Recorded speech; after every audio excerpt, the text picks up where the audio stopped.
The regular meeting of the Springfield City Council will now be called to order. Madam Clerk, will you please call the roll? Councilor Perez? Present. Present. Councilor Click Bruce? Present. Present. Councilor Curran? Present. Present. Councilor Walsh? Absent. Councilor Brown? Absent. Councilor Davila? Present. Present. Councilor Hurst? Present. Councilor Edwards? Present. Present. Councilor Allen? Present. Present. Councilor Govan? Present. Present. Councilor Fenton? Present. Present. Councilor Whitfield? Present. Present. Councilor Letterman?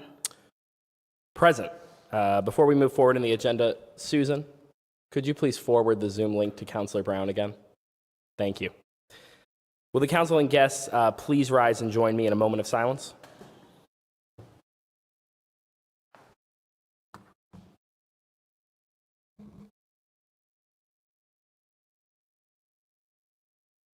Please remain standing for the Pledge of Allegiance. I pledge allegiance to the flag of the United States of America and to the republic for which it stands, one nation, under God, indivisible, with liberty and justice for all. Thank you. You may all be seated. Before we begin our formal agenda this evening, just a couple of announcements. It is the recommendation of the Health Commissioner, Helen Calton-Harris, that if you are present in the chamber and not speaking, you should strongly consider wearing a mask. If you are in need of a mask and do not have one, masks are provided for you at the entrance to the council chamber for members and guests. A reminder to members that we are participating in a virtual hybrid meeting. Let the record reflect that Councilor Whitfield is currently appearing remotely. And in keeping with our past practices, we would ask that members, when you are looking to be recognized, that you would rise to be recognized, but that when you are delivering your remarks, you would deliver them from the seated position and directly into the microphones in front of you so that the guests both in the chamber and at home are able to hear you. With that said, we'll begin now with any reports of committee. Are there any reports of committee? Councilor Govan. Thank you. We had two meetings. We had a mental health committee meeting on November 3rd. Councilor Govan, I'm sorry. Can you speak into your microphone? Oh, is it on? Can you hear me now? It should be on. Focus, can you turn the volume up just a tad bit in the chamber? Can you hear me? Yes, Thank you. Thank you so much. So we had a mental health committee meeting on November 3rd. We had a welcome, and we had a presentation by BHN, who is starting a community behavioral health center, which is exciting. It's a new grant they got. And that was the last of our 6 meetings for the Mental Health Committee. We're in the process of preparing a report from the 6 meetings that we had, and Councilor Tim Allen did join us at the end. We also had a Maintenance and Development Committee on November 9th. In attendance were Councilors Click Bruce and Councilor Letterman. We talked to the Springfield Water and Sewer Commission regarding the report of the contaminated water. In the end, basically, they said that those reports will continue to come until the new water cleaning plant is built in 2024. We have a ways to go. There's no danger to the residents of the city. They can continue drinking water, and they will continue to keep us posted on that. You'll continue getting notices of the contamination because that's what they have to do by law. So we're going to continue monitoring that. Another question did come up from the residents about the cost, and we're very concerned that the residents of the city of Springfield are being asked to pay a lot more in a lot of bills, not just the Springfield Water and Sewer Commission, but Eversource, the gas and the light bills. So we're just trying to keep in mind that our residents are needing help. And I think that's it for me. Thank you very much, Mr. President. Thank you, Councilor Govan. Before we continue with committee reports, Madam Clerk, can you please recognize Councilor Brown and let the record reflect that he's participating remotely? Councilor Brown? Present. Present.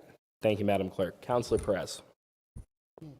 On October 26, Live Well Springfield met with the Sustainability and Environment Committee. Purpose of the meeting was to bring awareness of the green municipal aggregation or community choice energy, which is an energy supply option that will allow the city of Springfield to get up to the 100% of its electricity from clean, renewable energy. The highlights that were discussed at the meeting were currently 80% of Springfield electricity comes from burning fossil fuels that contributes to the climate change. If we don't do nothing, that will continue. Another topic was the need for more stable utility bills, giving control back to the ratepayers while helping to slow climate change. Climate change, health, and equity work is based on the City of Springfield 2017 Strong, Healthy Climate Action and Resilience Plan. Currently, over 170 cities and towns in Massachusetts have community choice energy aggregation in place. Moreover, how do we move forward to get green municipal aggregation or community choice energy in Springfield? We have to remember that sustainability is all about long-term viability of communities and the planet as a whole. The shift to renewable energy has been an example of how humans make necessary change in the effort to be more sustainable.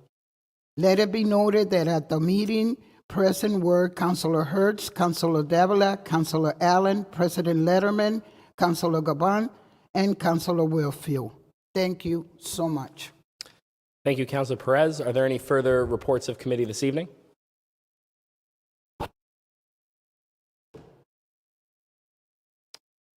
Say finally, are there any further reports of committee this evening? I'm sorry, Counselor. I'm trying to raise my hand, but it's not working. That's no problem. Councilor Whitfield, the floor is yours. Thank you. I'm going to report on 2 finance subcommittee meetings. The first one happened last Thursday on November 10th, and I want to thank Councilor Hurst, Councilor Quick Bruce, and I think Councilor Allen was there for joining that meeting. The 2 items that were on the agenda were the Impact Neighborhood Stabilization Fund.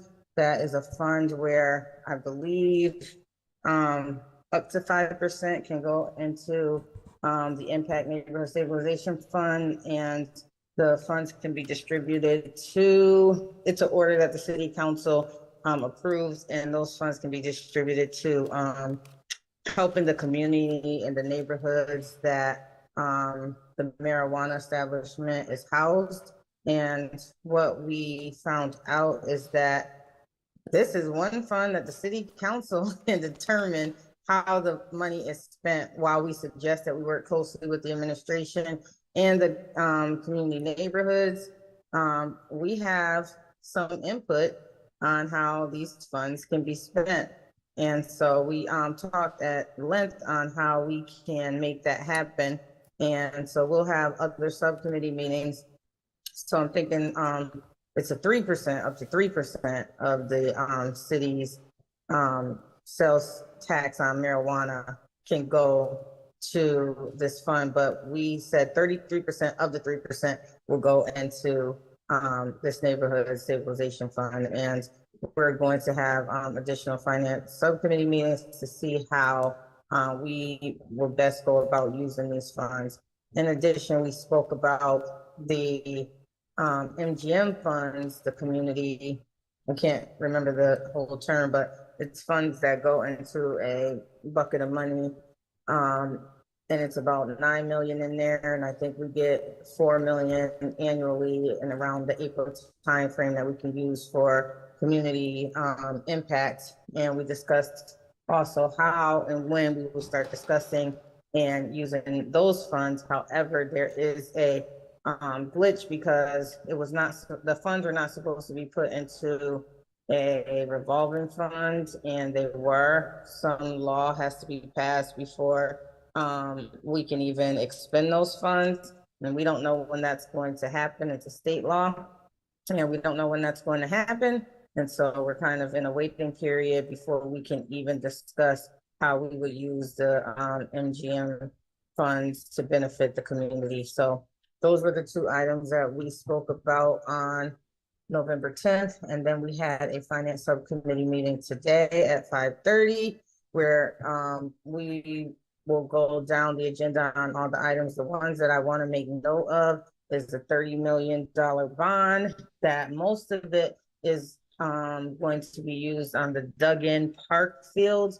And it's beautiful, and I definitely support the uses of the bond. 6 million going toward roads and sidewalks, another 2 million, one going toward Greenleaf Park, and one going toward Walker Stadium.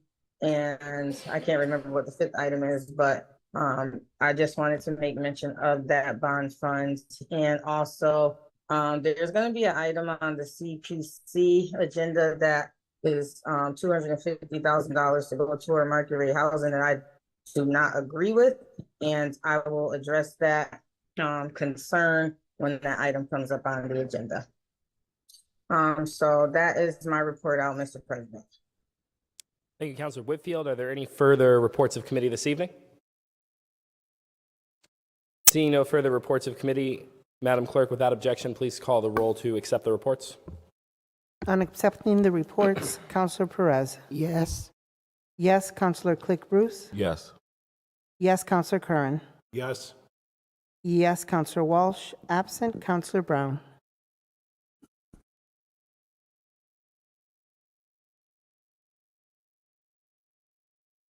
Councilor Brown? Away? Yes. Yes, Councilor Davila. Yes. Yes, Councilor Hurst. Yes. Yes, Councilor Edwards. Yes. Yes, Councilor Allen. Yes. Yes, Councilor Govan. Yes. Yes, Councilor Fenton. Yes. Yes, Councilor Whitfield. Yes. Yes, Councilor Letterman. Yes, the votes are sufficient and the reports are accepted. Madam Clerk, please call the first item on the agenda. First item on the agenda is the September Revenue versus Expenditure Report.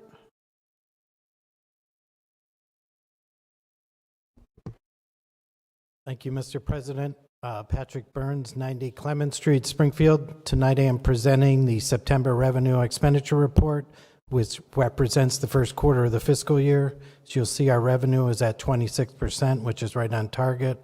Our expenditures are at 32%, and the driving factor behind that is the pension payment, but I also want to mention that we did make a debt payment in September of $11.8 million. Thank you, Mr. Burns. Are there any questions on the report? Councilor Allen? Thanks, Mr. President. I meant to ask you in the committee report, Pat, but I was in my car and I couldn't figure out the buttons while I was driving. So I'm just wondering what the $11.8 million payment was. Was that on existing bond payments, or was it by paying something off? Does it allow us to bond again? Or could you explain that? Yes, Counselor, that is on our current outstanding debt, which at the time was approximately $236 million, and that brought that down to $238 million. So those are bonds that were previously authorized and issued. So they're bonds that were approved by the council and then issued. So this is the debt service on the debt outstanding currently. So what would then the normal payment have been compared to the 11.8? It's factored into our debt schedule, so it's part of the budget. As you'll see, it's approximately 50% of the budget we have for fiscal year 2023. So it's a large payment that is going to skew our revenue versus expenditure report in that particular item. Okay. So there's a bond authorization later in this agenda. There's paying the bigger payment that we decided to do. Does that clear the deck a little bit more for the bond authorization that's later on this agenda? Yes, as every time we pay down the principal on the debt, it does free up more money. So in this particular instance, it was approximately $8 million that went towards principal. Say that one again, please. $8 million of the 11.8 went towards principal, and 3.3 was the interest payment. Okay, great. Okay, thanks. Thank you, Councilor Allen. Councilor Davila? Thank you, Mr. President. Good evening, Pat. Pat, just two quick questions. So the actual payment was 89 million? I'm looking at these numbers here, I'm a little confused. You say that the increase was because of the pension payments? Yes, on July 1st, we paid the entire pension appropriation, which was 82.3 million. Of that, 57.1 million was the city side, and 25.2 was the school side. Okay, does that include that schedule that we're on? I think it's 9%, 4 or 9% that we do every year? There's an increase, right? Yes, this is based on the adopted funding schedule with the 9.2% increase. And for next year, is that going to be another 9.2? Correct. Okay, all right, thank you, Pat. Thank you, Mr. President. Thank you, Councilor Davila. Are there any further questions or discussion? Seeing none, without objection, Madam Clerk, please call the roll to accept the report. On accepting the report, Councilor Perez. Yes. Yes, Councilor Click Bruce. Yes. Yes, Councilor Curran. Yes. Yes, Councilor Walsh, absent. Councilor Brown.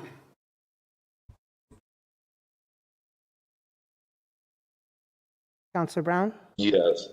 Yes. Yes, Councilor Davila. Yes. Yes, Councilor Hurst. Yes. Yes, Councilor Edwards. Yes. Yes, Councilor Allen. Yes. Yes, Councilor Govan. Yes. Yes, Councilor Fenton. Yes. Yes, Councilor Whitfield. Yes. Yes, Councilor Letterman. Yes, the votes are sufficient. The report is accepted. Madam Clerk, please call the next item. Next item is the FY23 Senior Community Service Employment Grant, in-kind match required in the amount of $514,294. Is there anyone present to speak to this grant? Yes, Sandy Federico, Director of Elder Affairs, Bradley Road in Springfield, Mass. We're really happy that we were once again funded for the CSEP grant, which is a training program putting out-of-work, low-income seniors back into the workforce using community partners.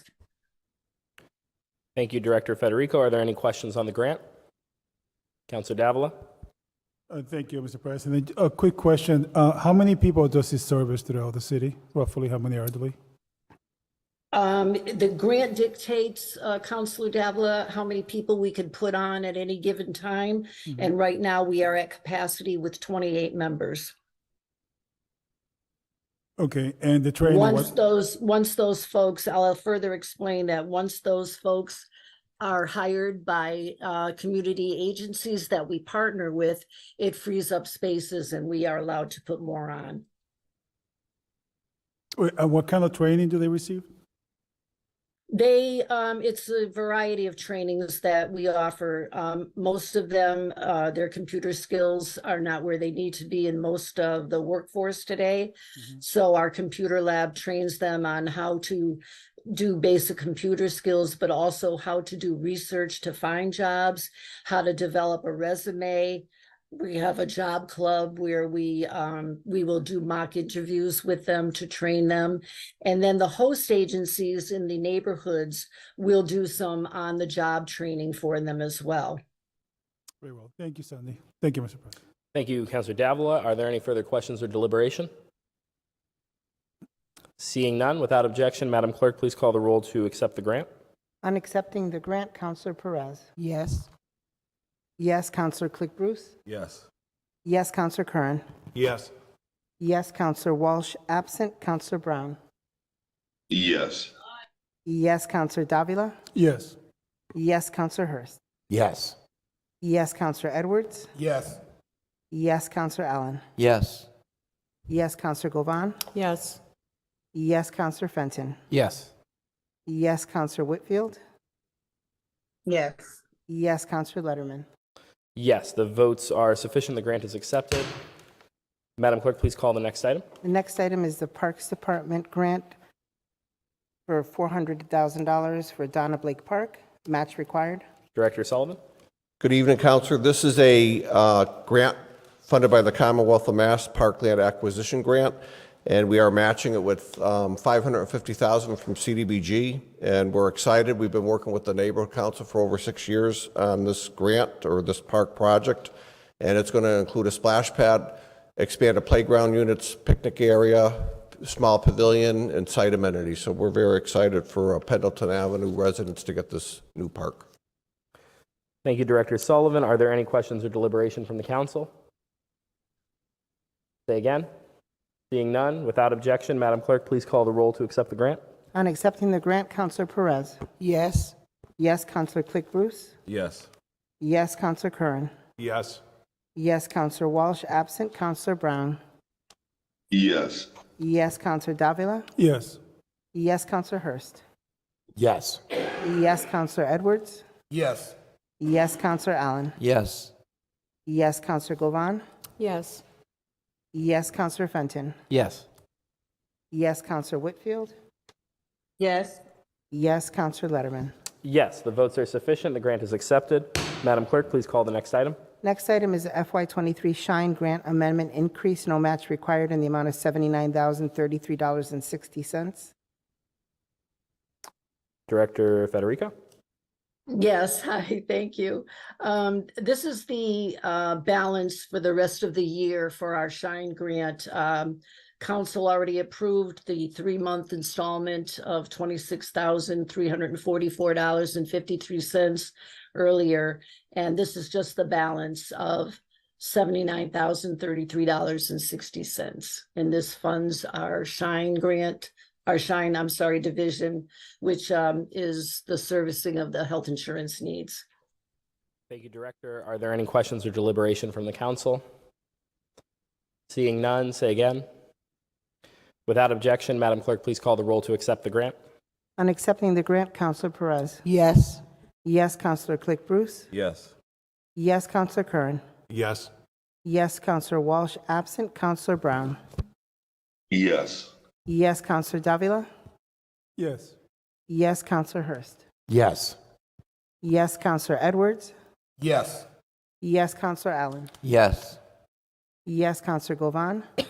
Yes. Yes, Counselor Fenton. Yes. Yes, Counselor Whitfield. Yes. Yes, Counselor Letterman. Yes, the votes are sufficient and the grant is accepted. Madam Clerk, please call the next item. The next item is a COPS anti-methamphetamine program grant, no match required, in the amount of $10,000. Is there anyone here to speak to this item? CAFO Plant. Thank you, Mr. President. I believe Captain Keenan was at the subcommittee meeting tonight to discuss it. It's a $10,000 grant from the Mass State Police, awarded through the COPS, Community-Oriented Policing Services, U.S. Department of Justice, and it's to do the distribution and trafficking of methamphetamines. Thank you, CAFO. Are there any questions or deliberation amongst the council? Seeing none. Madam Clerk, without objection, please call the roll to accept the grant. On accepting the grant, Counselor Perez. Yes. Yes, Counselor Click Bruce. Yes. Yes, Counselor Curran. Yes. Yes, Counselor Walsh, absent. Counselor Brown. Yes. Yes, Counselor Davila. Yes. Yes, Counselor Hurst. Yes. Yes, Counselor Edwards. Yes. Yes, Counselor Allen. Yes. Yes, Counselor Govan. Yes. Yes, Counselor Fenton. Yes.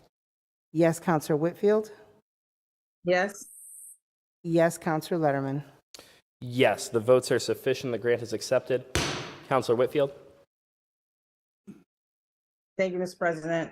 Without objection, can we please take items 14, 15, and 16 out of order, as they are grants and should be under this section? They were put under the orders section, and if we could just dispose of those items, I would be appreciated. Is there any objection? Seeing no objection, Madam Clerk, please call these items. These items will require suspension of Rule 19, though, and we were going to handle the Rule 19 suspension at the end of all the orders. But that's okay. We can take them now. Item 14. So, Madam Clerk, please call item 14. Item 14 is Elders donation in the amount of $6,000. Item 15 is a Springfield City Library donation in the amount of $4,500. And item 16 is a Springfield City Library donation in the amount of $2,500. Is there anybody to speak to them? Thank you, Mr. President. TJ Plant CAFO. On item 14 is a donation of $6,000 from Black Men of Greater Springfield to senior department. Item 15 is a donation from Dr. Robert Dumaine to the the Springfield Library Foundation to the library department. And item 16 is $2,500 from Western New England to our libraries. Thank you. Are there any questions from the council? Councilor Fenton? Mr. President, I just want to say that I have to recuse myself from this vote. I'm a member of the board for the Center for Social Justice at Western New England Law, so with respect to item 16. But I don't want to slow us down, so I think we can just approve them all, and I'll just recuse myself for the collective vote. That's fine. Thank you, Councilor Fenton. Are there any other questions on items 14, 15, or 16? Seeing none, without objection, Madam Clerk, please call the roll to accept the donations listed in items 14, 15, and 16. On accepting the donations, Counselor Perez. Yes. Yes, Counselor Click Bruce. Yes. Yes, Counselor Curran. Yes. Yes, Counselor Walsh absent. Counselor Brown. Yes. Yes, Counselor Davila. Yes. Yes, Counselor Hurst. Yes. Yes, Counselor Edwards. Yes. Yes, Counselor Allen. Yes. Yes, Counselor Govan. I'm going to have to recuse myself. Recuse, Counselor Fenton. Recuse. Yes. Counselor Whitfield. Yes. Yes, Counselor Letterman. Yes, the votes are sufficient. The donations are accepted. Madam Clerk, returning to regular order, and once again, we'll do the Rule 19 suspensions on all financial orders that require it at the end of the orders, as has been our practice since we returned to full roll call votes. So, Madam Clerk, please call item 6. Item 6 is an order authorizing the transfer of real property known as Eastside Main Street to Springfield Pharma. Floor is yours. Thank you, Mr. President. Good evening, councilors. The item before you is approval of transfer of East Side Main Street, which is the corner of Main Street and Waverly in the north end. This was a city-owned vacant lot that we put out to RFP late in the summer. We received one proposal for a proposed price of $30,000. Springfield Pharmacy is the bidder. They are proposing a multi-story building with 10 affordable housing units, as well as a ground floor pharmacy. The project has a budget of just over $6 million, creates 10 new jobs. It came with a letter of support from the New North Citizens Council. You may know Springfield Pharmacy. They've been in the community for a while and have been a good community partner.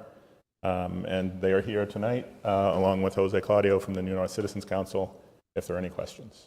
Thank you. Are there any questions from the City Council? Councilor Whitfield.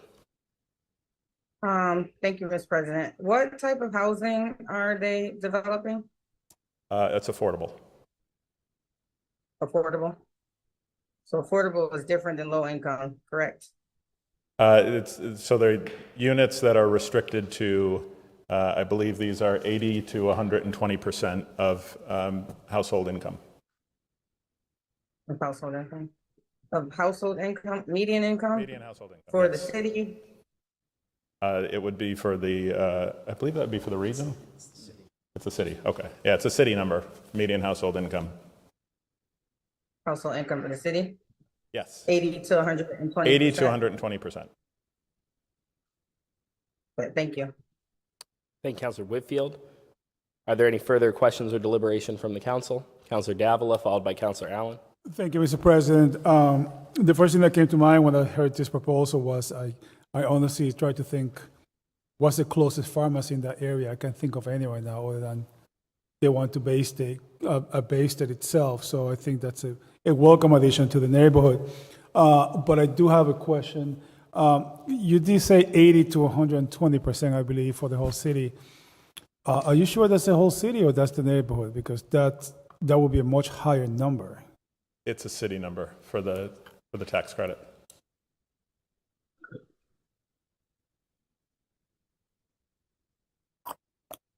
Okay, thank you. Thank you, Mr. Thank you, President. Councilor Davila. Councilor Allen. Thanks, Mr. President. Yeah, Brian, could you just speak to the need in the community? Is this fulfilling a need that is currently there and not fulfilled at all, or is it replacing something, Sure, yeah. I mean, thank you, Counselor. So the RFP was seeking an essential use like this. So we would consider a grocery store, a pharmacy, something like that, essential to the neighborhood. And I think as Counselor Davila pointed out, there aren't many pharmacies in the North End and on Main Street. Certainly our review committee was excited by the proposal. Thank you. Thank you, Counselor Allen. Counselor Perez.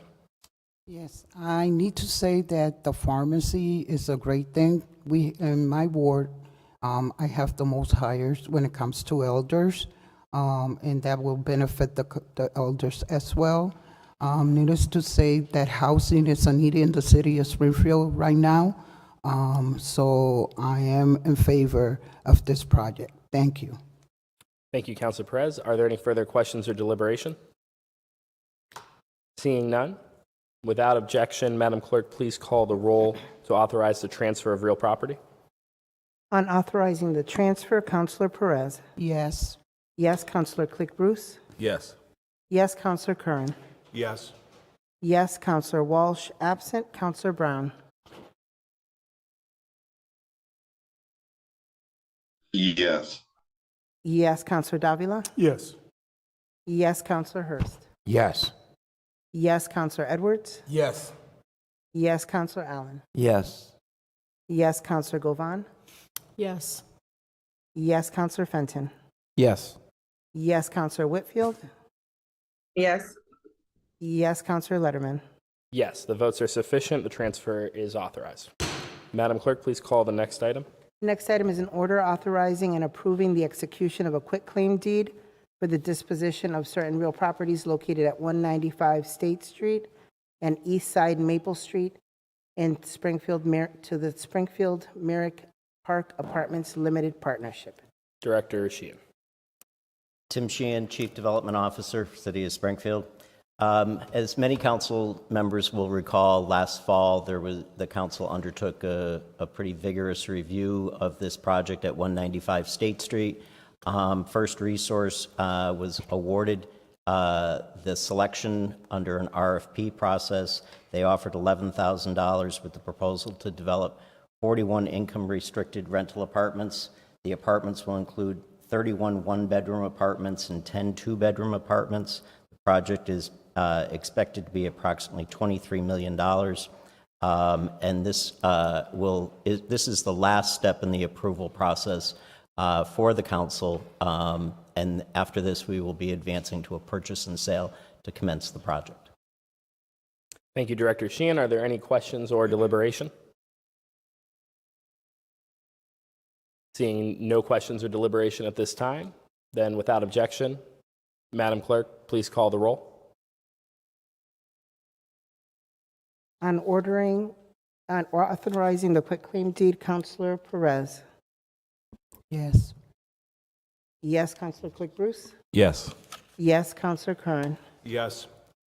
Yes, Counselor Walsh. Absent, Counselor Brown. Yes. Yes, Counselor Davila. Yes. Yes, Counselor Hurst. Yes. Yes, Counselor Edwards. Yes. Yes, Counselor Allen. Yes. Yes, Counselor Govan. Yes. Yes, Counselor Fenton. Yes. Yes, Counselor Whitfield. Yes. Yes, Counselor Letterman. Yes, the votes are sufficient. The order is authorized. Madam Clerk, please call the next item. Next item is an appropriation order for taking damages for 65 Sumner Avenue in the amount of $1,125,000. CAFO Plant. Thank you, Mr. President. This is the order to appropriate the funds for the taking of the Friendlies on Sumner Avenue. This is a step that we were advised by council that we need to do the appropriation and followed by the actual taking, which is item number 9 after this. Are there any questions for the CAFO relative to the appropriation order? Seeing no questions, without objection, Madam Clerk, please call the roll to authorize the appropriation. On authorizing the appropriation, Counselor Perez. Yes. Yes, Counselor Click Bruce. Yes. Yes, Counselor Curran. Yes. Yes, Counselor Walsh. Absent, Counselor Brown. Yes. Yes, Counselor Davila? Yes. Yes, Counselor Hurst? Yes. Yes, Counselor Edwards? Yes. Yes, Counselor Allen? Yes. Yes, Counselor Govan? Yes. Yes, Counselor Fenton? Yes. Yes, Counselor Whitfield? Yes. Yes, Counselor Letterman? Yes, the votes are sufficient. The appropriation is so ordered. Madam Clerk, please call the next item. The next item is the order of taking for 65 Sumner Avenue. Capo Plant. Thank you, Mr. President. This is the actual taking of the property that will allow us to expedite closing on the building and take ownership of it. Thank you, Mr. Caffo. Are there any questions on the taking? Seeing none, without objection, Madam Clerk, please call the roll. On approving the taking, Counselor Perez? Yes. Yes, Counselor Click Bruce? Yes. Yes, Counselor Curran? Yes. Yes, Counselor Walsh absent. Counselor Brown? Yes. Yes, Counselor Davila? Yes. Yes, Counselor Hurst? Yes. Yes, Counselor Edwards? Yes. Yes, Counselor Allen? Yes. Yes, Counselor Govan? Yes. Yes, Counselor Fenton? Yes. Yes, Counselor Whitfield? Yes. Yes, Counselor Letterman? Yes, the votes are sufficient. The taking is approved. Councilor Whitfield. It's for the next item. Madam Clerk, please call the next item. Next item is an order approving CPC recommendation to fund. Is there anyone here to speak to this item? Chairman McCarroll.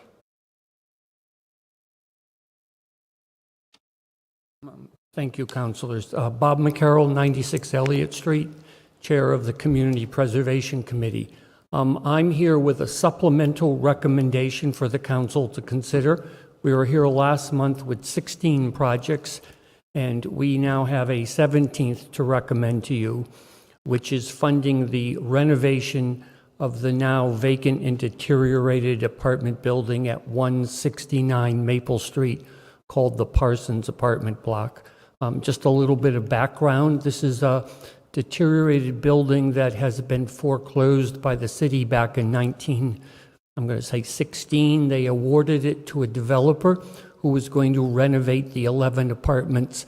In 2019, we recommended to you and you approved assistance to that developer.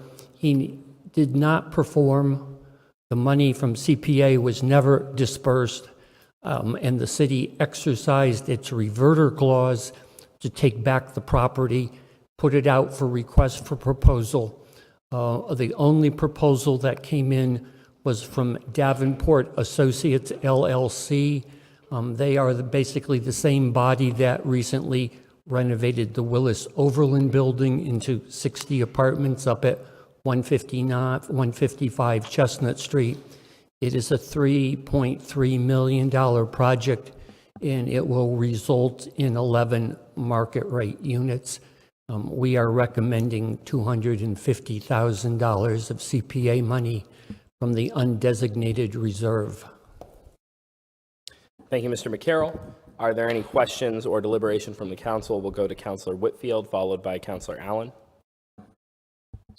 Thank you, Mr. President. So the problem that I have. Councilor Whitfield, I'm sorry. The screen is still reflecting the presentation. If we could flip the screen so we can see Councilor Whitfield, you're live now. Go ahead.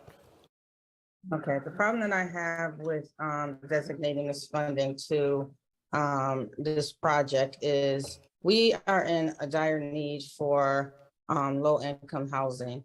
And I think the taxpayers' money in the CPA account or CPC account can be at better use.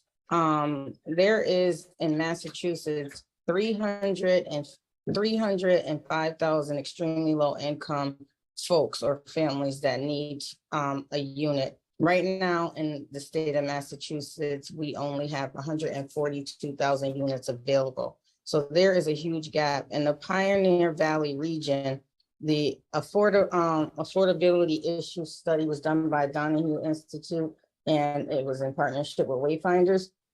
And they said more than half of the renters in Pioneer Valley are cost burdened, spending 30% of their income on housing. And the extremely low income folks spend even more than that.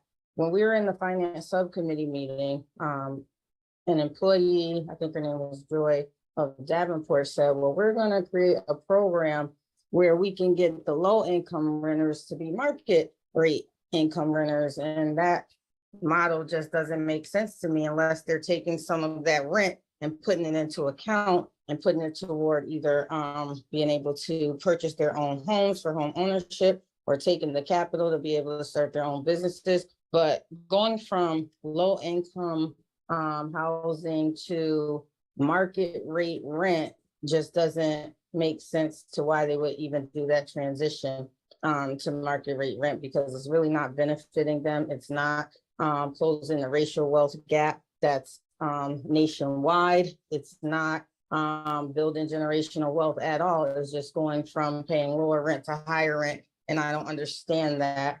The rents for these units will be about $2,000. And it's better in these days and time to get a mortgage if you're going to pay $2,000 for a 3-bedroom, 2-bathroom rental unit. There is a dire need for low income housing. I only spoke to extremely low income housing, and I think that's folks that's in between the 30 to 50% AMI of the state. So I would strongly consider that we put taxpayers' money to better use than creating more market rate housing that also contributes to gentrification in the city of Springfield, because who's going to be able to afford these housing units? And there's no way that the folks that are building this unit is going to wait till low income renters can increase their income enough to afford to pay the $2,000 rental fee that they're going to be charging for these units. So I will not be supporting this request, because we can do better, and we could put this money to helping low income folks that are homeless and on the street that needs affordable and low income housing. Thank you, Mr. President. Thank you, Councilor Whitfield. Councilor Allen? I didn't stand up. Okay. Councilor Hurst? Thank you, Mr. President. Bob, have they purchased the property already? No. Do we know? I believe, no. It is still owned by the city. They are appearing before you at your public hearing at the end of November to get a special permit to reopen a vacant building. You know, the city has an ordinance that says if a non-conforming building is closed longer than a certain number of years, in order to open it, it needs a special permit of the city council.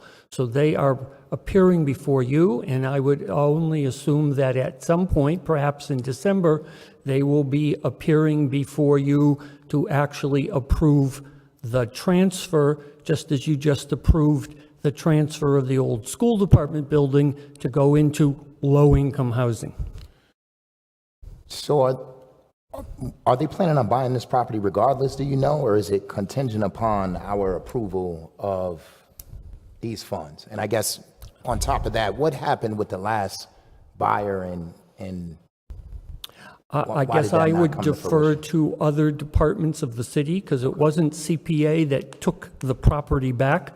We simply, once the property was taken back, we simply said, well, our contract is with the owner and he's no longer the owner, and therefore we terminated the contract.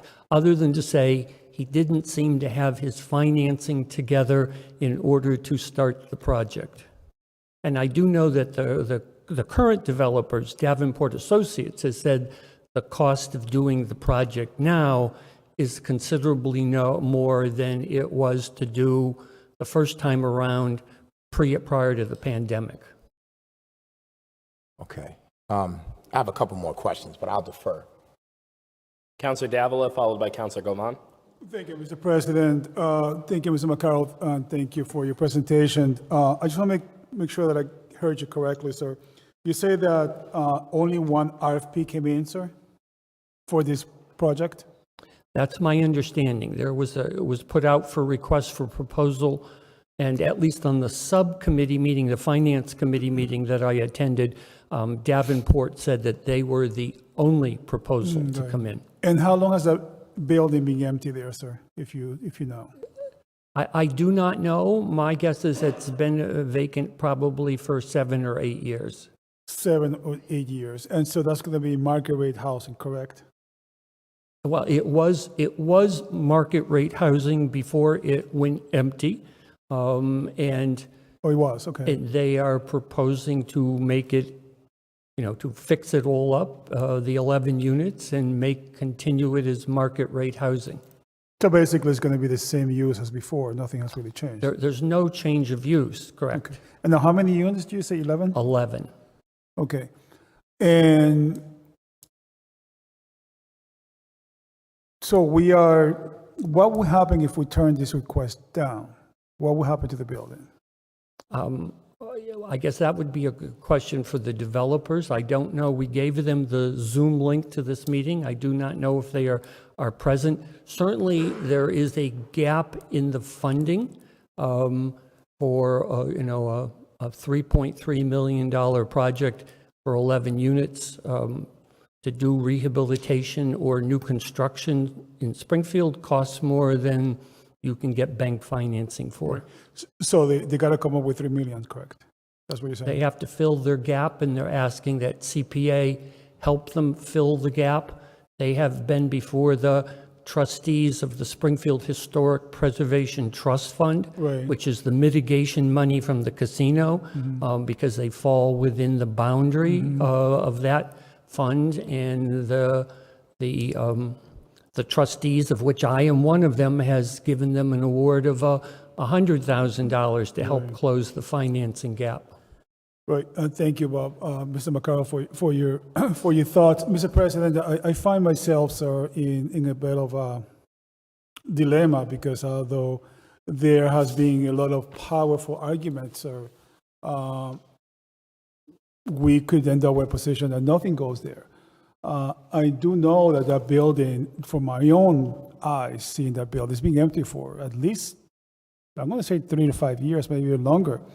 And I can tell you from experience, sir, that in that area, there has been an awful amount of shootings. There has been an awful amount of drug overdoses, a lot of quality of life issues. And so I think this is kind of a hard vote in a way, because although I realize that we do need a real comprehensive plan to address the housing issue here in the city of Springfield, and something that the people can afford, but yet we cannot allow empty buildings just to sit there. So with that in mind, sir, I will be supporting this project. I encourage my colleagues to do so. Again, I can tell you from my own experience from these two very eyes that I have been around shootings and drug overdoses in that area, and it's a very problematic area. And so I will be voting in favor of this. Thank you, Mr. President. Thank you, Councilor Davila. Councilor Govan? Thank you, Mr. President.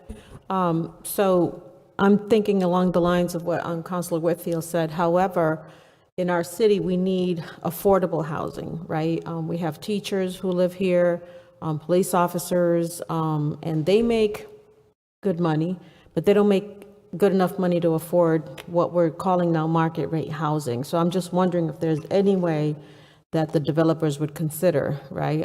Having affordable housing, which is, I believe, 30% of your income of what you bring in, because I really would love to see our city, increase in people who are working here and living here.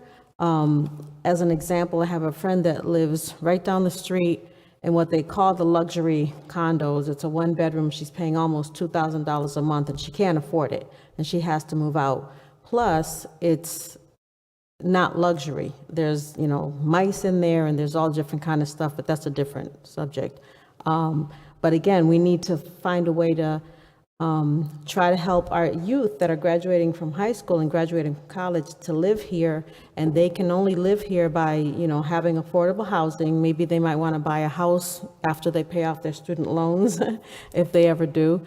But again, I kind of agree with that. But I also agree with what Councilor Davila said in that I see that building. I have a friend that lives over there and we don't want to see buildings fall down. So I'm torn, and I'm just wondering where the developers are and if they might consider, affordable housing. Thank you, sir. Mr. President. I can't speak for what the developers would do. What I would like to say to the council is that projects come to us under one of three headings: as open space and recreational uses, as community housing, or as historic. This has come to us as a historic project. It is a early 20th century apartment building in the Ridgewood Local Historic District, and the developers will be following the federal standards because they're looking for the federal historic rehabilitation tax credit. So when we deal with a housing issue, we have to meet CPA housing standards. When we deal with a property under the category of historic, we do not. When we came to you last month, we recommended funding affordable owner housing down being built on Central Street. We recommended continuation of the Office of Housing's first-time homebuyer program, which assists income-eligible people buying their first house.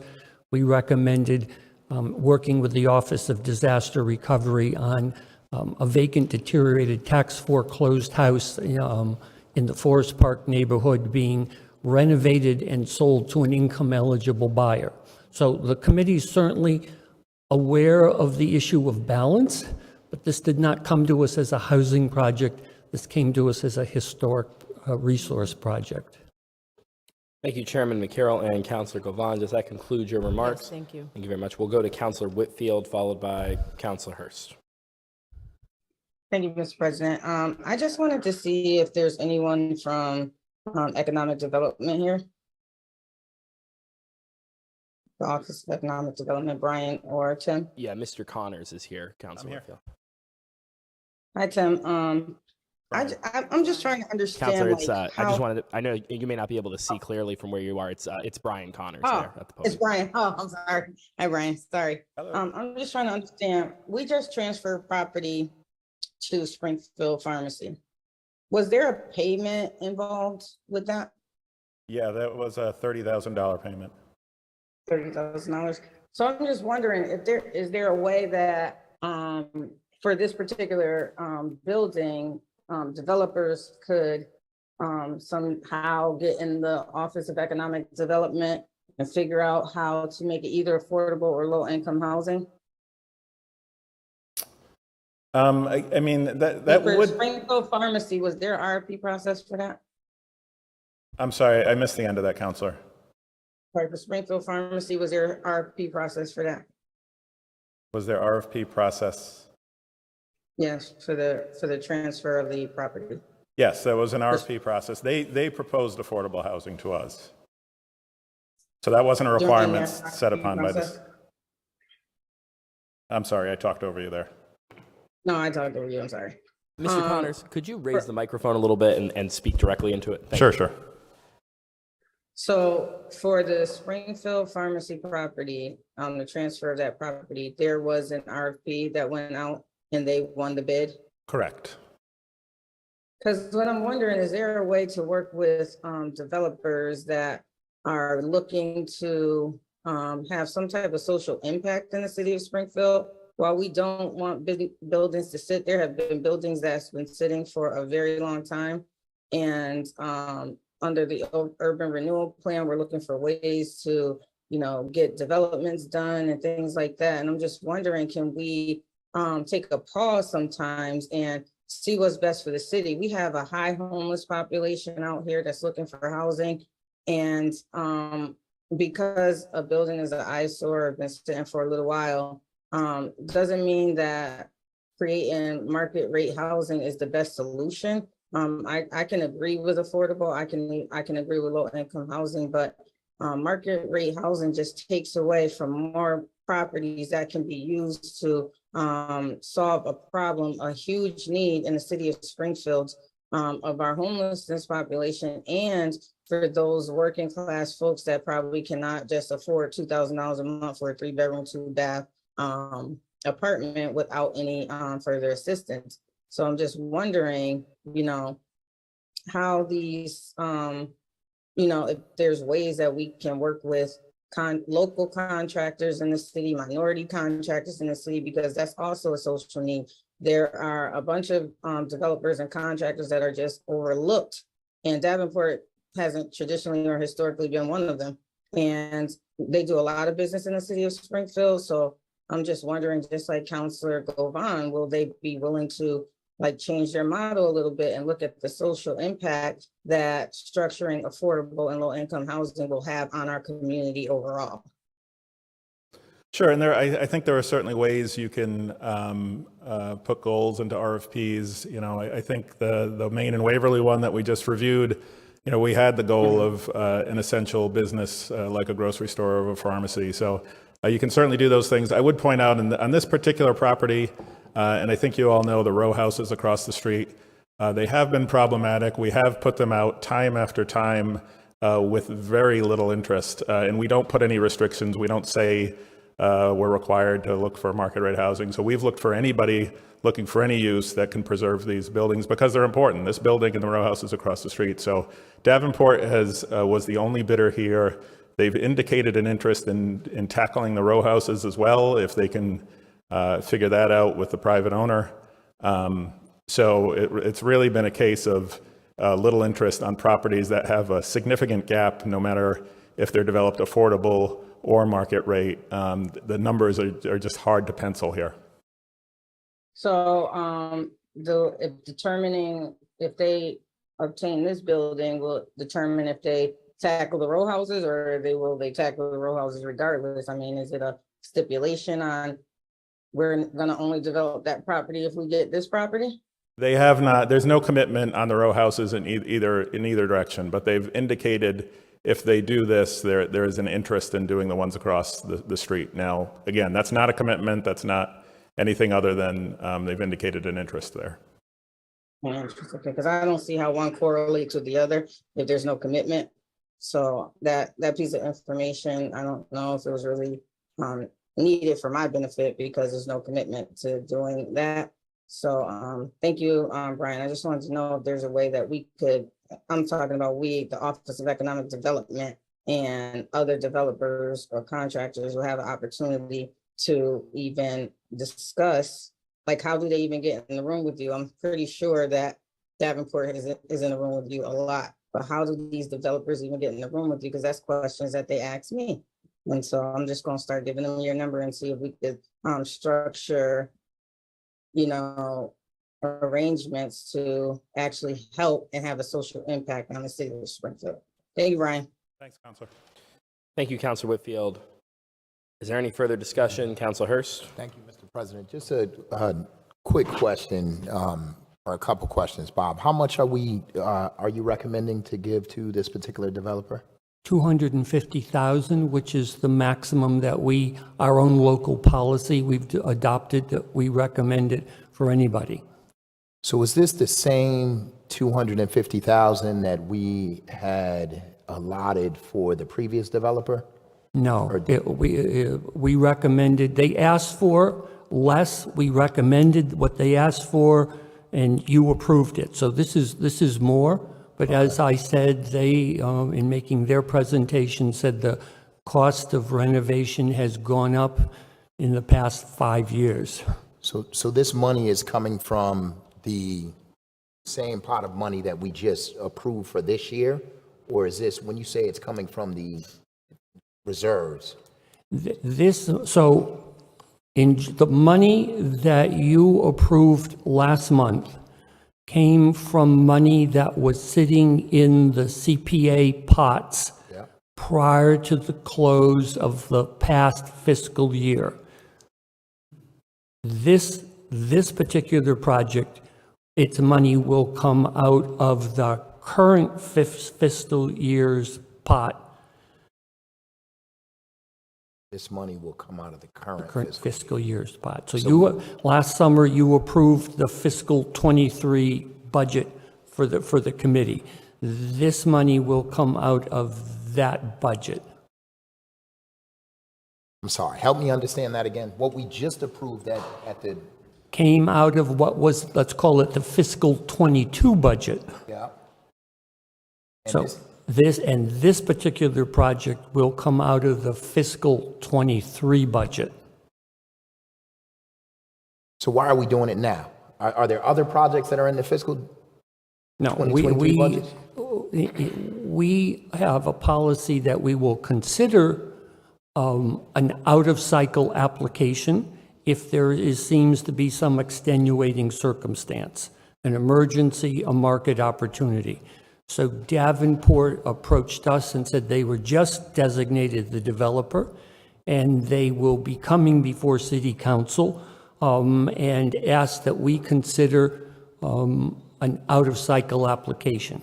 And we agreed to that, and then they submitted an application which we voted to recommend. So I guess my question is, why do we approve it now? Why don't we wait until they get further along so that we know that they're actually committed to the project and then approve it? What's the, because the last, So in terms of their putting together their financing package, it's important for them to work with their bank to say whether or not they have this gap closing financing there. For the committee simply to say, well, we're going to recommend you, is not quite the same thing as the city council, which as the legislative body actually allocates it. so have we done it this way before?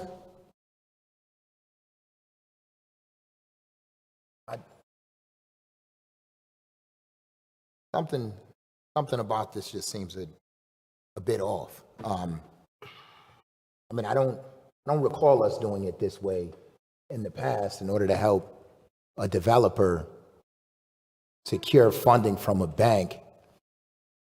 And it sounds like we're put in a position where this is, them making this work is contingent upon us approving this today. And I mean, I'd have to think through it a little bit more, but something about that doesn't seem right. I don't want to, it doesn't seem like we should put taxpayer money, just doesn't seem like we should use it in that way. Well, let me say this, Counselor. My understanding, but I would defer to Brian Connors, is that when his department comes before you to transfer a city-owned property, they do not do that until the developer has proven to them that they have their financing lined up. CPA is part of the financing for this project. Got it. And you all are okay with doing it this way? Well, absolutely. One is the committee was interested in helping with the renovation of this building when we recommended it back in 2019, and we're sorry that the old developer couldn't get his act together. We are still committed to trying to see this building, which has been sitting vacant for a long time, renovated. The committee does not do very many off-cycle recommendations. This is only the second. And we felt strongly enough about that to help move the project along. We would consider that. Thank you, Mr. President. Thank you, Councilor Hurst. Councilor Edwards. Excuse me. Thank you, Mr. President. I think it might be helpful to my colleagues if we could get a little bit of history, and I'm going to try to offer a little bit about it. I'm very familiar with this process because some years ago, this building has been vacant for several years, and this is in a historic area. You may have gotten emails or letters or outreach from people in the Mulberry Street area because how difficult having vacant historic properties. They're very hard to get developers to come in and develop them. This is one of those types of properties. It is on Maple Street. It is one parcel and across the street from the former McDuffie site. There's a lot of history as to why McDuffie's left. I believe a elementary education at McDuffie's was approximately $16,000 at the time that they were leaving. And it was Google that was contributing to them leaving because they were on historic property and they could not afford to fix those historic properties. Those properties that were damaged during the tornado to this day have not been renovated, and it's because of the money. This parcel, or the building that we're talking about, is directly across from the row houses that have been sitting there with bricks. I believe there is a fence around it right now, and it's a unique situation because I believe it's 5 different parcels. 3 are controlled by the city because the city took them back, and 2 others were in private hands. The former developer that came before this council some years ago and secured funding when the original RFP went out was for the building we're talking about today, the row houses, and also a vacant property on Lower Central Street around the corner, about 2 or 3 parcels down. I'm not sure, but I believe we may have just recently approved the transfer or sale of the parking lot, or this vacant property, which will become the parking for this proposed site that we're just talking about today. This 11 unit apartment building is difficult to develop because of the need for an elevator to be put in it because of the ADA. It went to the other developer. I know that my neighborhood council supported this project, but they also supported it years ago when that former developer was given in excess of between $3 and $5 or closer to $700,000 to help try to move it or to fill some of that gap, and was still unable to get it developed. So the city has taken it back now, and I applaud the city for doing that. But the reality is this has continued to sit there vacant. If you drive by there and come down or come up from Maple down along the McDuffie side, and this is right at the entry to the Springfield Cemetery, you can see that the pigeons control the top floors of this property. And it's going to be destroyed either through vandalism, through fire, or demolition by neglect if it's not developed. This is not a project that should not be done. It is historic. It's going to be more expensive than many of the newer buildings that are vacant around the city on vacant lots. And it's contingent on several different factors because there is no parking there. The developer attempted to buy the dentist that was next door for parking. The dentist didn't want to sell, so they solved the parking problem by whoever lives there is going to have to park 2 or 3 parcels away to walk up. That will be a part of the special permit. I'm sure it is part of the conversation when that comes before. It's important that this gets done because it's not easily developed. I support minority development. I have been chairman of the REO for 13 or 12 years now, and so I'm very familiar with encouraging minority developers. But if you're not coming to the table with the money, the gap filling, every bit of dollars and qualification for every type of credit available, then you're not going to be able to get this project done. This is not an easy project to get done. And it's important that it gets done, not just because it's a vacant historic building in a historic area sitting there as an eyesore, but it's easier for the row houses to get developed, regardless of whether it's Davenport or any other future developer, if that site is developed. It also helps Home City, who about 6 parcels down from this site is developing, I believe, 40 affordable home ownership opportunities on the former Gemini site. And I have had conversations about how important these other parcels get developed, because when you're talking about encouraging people to come into this neighborhood, as my colleague mentioned, some of the niceties of the area in the general area, it certainly is easier to get development and people to invest buying a home in this area, and you combine all of these things together. So however people choose to vote, I just thought it'd be helpful if you understood, or if you got a chance to hear a little bit more of the history of how complicated it was.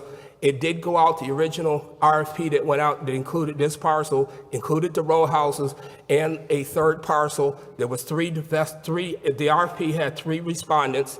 This was the respondent that got the parcel, and one of the reasons that they got that original, which I won't know the name, but the original developer that the city just clawed it back, one of the reasons that one of the contributing factors to them winning the bid originally was they were the only one of the 3 original bidders that was willing to try to bite off not only this parcel, but the row houses and the vacant property on Central Street collectively as one group. And the other 2 developers were not willing to try to do that. So I do support affordable housing. I support low-income housing, any other type of housing. It should be a right in this country to have a livable space You can't be healthy and be homeless. I mean, I guess you can to some degree, but by American standards, you need to have a home to be healthy. So I support all that, but I think this is the type of thing that would help draw other type of development. I've had conversations with the owners of McDuffie's because since the tornado and the tragic events of that, those properties have not been developed. And it is expensive, and that's the first thing that people will say if you talk to developers is it's just the cost of what it takes to fix it compared to what the market will pay when I try to collect the rents and I'm trying to pay the mortgage on it. They just don't match up. So the CPA gap is intricate or important that it comes in and is they have the opportunity to go to the bank when they're looking for their financing, that this legislative body is in support of this project. Thank you, Councilor Edwards. Councilor Hurst. We'll go to Councilor Perez, who has not yet spoken. Then we will go to Councilor Hurst. Then we will go to Councilor Whitfield. Councilor Perez. You know what? In my ward, I have the same problem. I have a parcel there that has been there for almost 9 years because it's prehistoric. Finally, we were able to find someone. My only concern is that with the higher need that we have in the city, and I see it every day, homeless people walking through my office, they cannot afford what they're paying right now. And that's why the housing court has so many cases right now and so many people homeless. My only issue with this, and I support any development, is that when I asked at the subcommittee what was the rent rate, $2,000, and right now we don't even have an ordinance, and I'm going to speak out of this, how we could control these developers or owners of parcel asking families that they have to earn twice whatever the apartment is and pay 3 times the rent before moving in. You know what? I will not be in favor because it's not in my. It's a hardship. We're bringing hardship, and if we think by bringing developers just because of the issue of the safety of the community, we need to rethink all this and start a conversation. I would not like to open a Pandora box, which the developer see a depleted place and say we are buying so we could fix the place. As I see it every day coming through my office, I will not be in favor, and I'm charging the city to see how could we work at this issue, because it is an issue. When developer comes and they say they have a need that we need to vote on a matter only to secure money, that's another thing that it puzzles me. So as I cannot support today in favor because of $2,000. Come on, who's gonna live? It's not gonna be the people that's waltzing through my door every day, homeless, looking for apartment. Thank you so much. Thank you, Councilor Perez. Councilor Hurst, followed by Councilor Whitfield, followed by Councilor Davila. Councilor Hurst. So Bob, you've already committed $100,000 from another pot, is that accurate? Or you're willing to commit? Correct. So putting on a different hat, the Historic Preservation Trust Fund, which is administered by 6 trustees, and it is the mitigation money that MGM and the Gaming Commission set up one time to help historic properties within a half-mile of the casino campus. The trustees have voted to provide $100,000 in assistance for this project. Just to get this project developed. And so you combine that with the $250,000 from the CPC, that's $350,000. Brian, when you put out the RFP, did it state that folks very well may be willing to put forward $350,000 to any interested developer? So I'll just clarify, it didn't come out of my office, it came out of the housing office, so I'll do my best, but I don't believe there was any sort of incentive attached to it. I'm sure there was. I think this developer realized that what the other developer commitments had, and then went to approach those commitments. So the only point I'll make is that I would imagine that if this RFP went out and folks knew that you all were willing to put up, both Springfield Preservation Trust and the CPC committee were willing to put up $350,000 to ensure that this project moved forward, there would be more than just one developer. And so, I think we ought to be, we wonder why there's only one or a few developers, responding to these RFPs. It's probably because folks don't know what is out there. And if they don't know what is out there, you're likely only going to get a select few who know how to take advantage of everything that they can take advantage of. And so it would just seem to me that in the future, it might make sense, especially if you all are committed to, funding something like this, which has a lot of significance here in the city of Springfield, that maybe we could think about this up front and put it in the RFP. And we might get developers who might be willing to do affordable housing, or developers who might come to the table with a better plan than Davenport had. And so I just would think about that as we move forward, if that's a possibility. We ought to do things a bit differently. Otherwise, Davenport, who has tons of properties throughout the city, will have tons more. And other developers who are trying to get their start may not even be interested if they don't know that there's a potential of $350,000 out there. Thank you, Mr. President. Thank you, Councilor Hurst. Councilor Whitfield, followed by Councilor Davila. Thank you, Mr. President. I have a question for Councilor Edwards. You had said, thank you for the history that you gave on the property and the parcel, but you had said getting the row houses developed is contingent on getting this property developed. So I'm trying to understand why that is, because I think that Brian said something similar, but he said that this particular developer will consider developing the row houses. Why is the development of the row houses contingent on this building being developed? They're like across the street from each other, correct? Councilor Edwards, I believe that was directed to you by Councilor Whitfield through the chair. Yes, they are. They're not direct. The company or the developer who had won the bid originally, when this unit went out originally, it was this unit, the row houses, and another parcel further down Central Street. If I'm not mistaken, I believe it wasn't the CPA or the historic group, but the city itself originally, when that went out, did go out with a significant amount of money tied to it, similar to what was suggested by Councilor Hurst just a minute ago. And it was awarded, and then they started the process of seeking extra funding after they had control of it. We recently, the city had taken these properties back.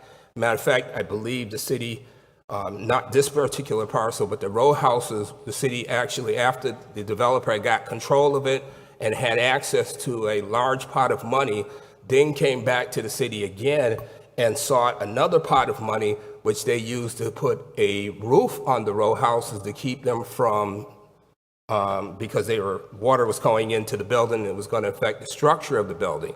So they did spend significant money that was given to them as a developer as a part of it, similar to what was just suggested, but they had a certain amount of time to move the project forward.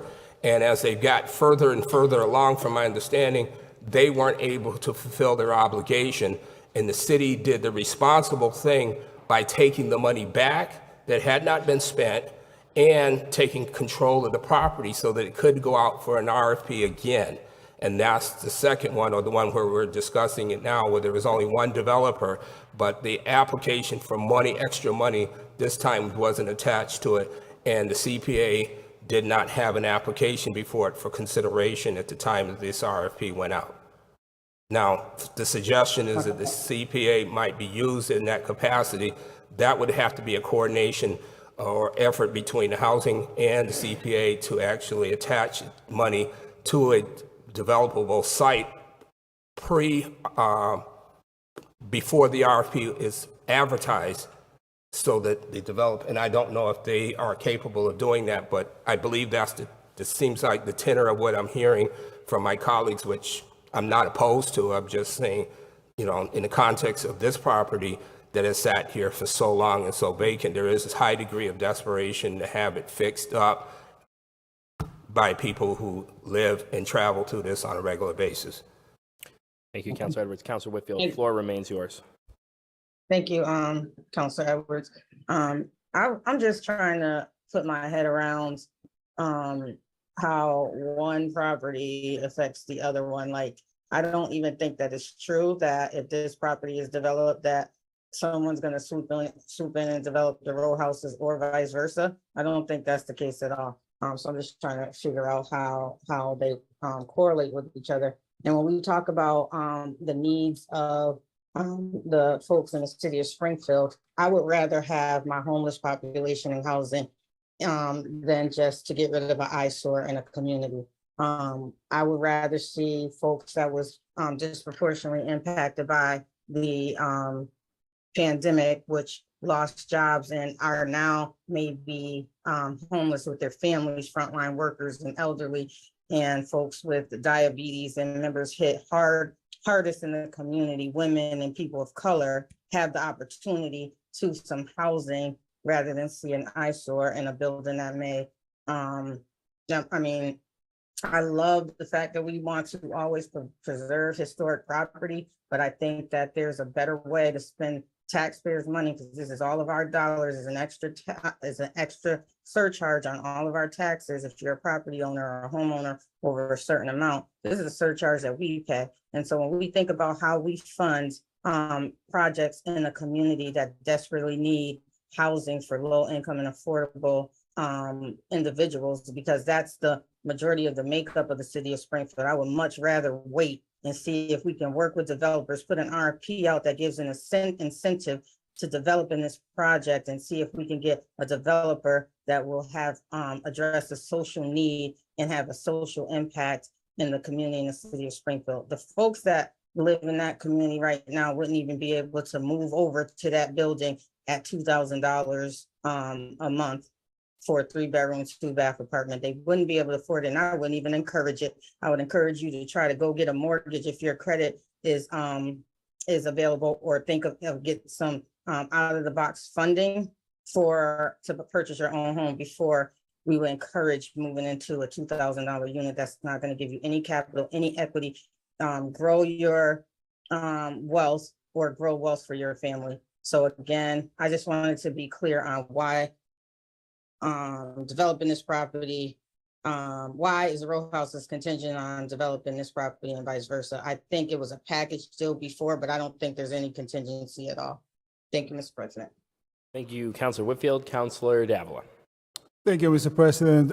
If I may, Mr. President, I'd like to just clarify something through the chair to Councilor Edwards.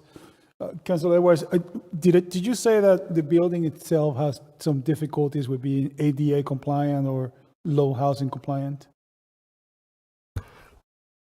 Something about an elevator? I guess the best message, may I, Mr. President? Yeah, Councilor Edwards, the floor is yours. It is my understanding from the previous development opportunity that they struggled with trying to get things done in the building and the costs of doing it. I believe that they may need to have, I may be wrong with the elevator part, but I do believe that that is one of the things that they needed to do, is they have to fix the elevator that's there. Or I know there's something unique about the building, and I apologize because I didn't come prepared to advocate. I intended, as usual, to come to this meeting with the expectation of saying yay and nay and present. I didn't expect to have to speak more than I have to this point. But I believe that it's not uncommon in this general area and across the city for these types of properties to the amount of money that you have to pay out for construction compared to what you can get for the rents, because the area and our incomes are so depressed. This is part of the effect. This is not something uncommon. And then the other part, I guess, is simply that there is not a direct, we have to give this building fixed in order to do the row houses. But I remember when we were having conversations about the casino coming into Springfield, and the unique design of the casino was proposed to be have an impact on the other side of the street. So we are hopeful, and we have been waiting.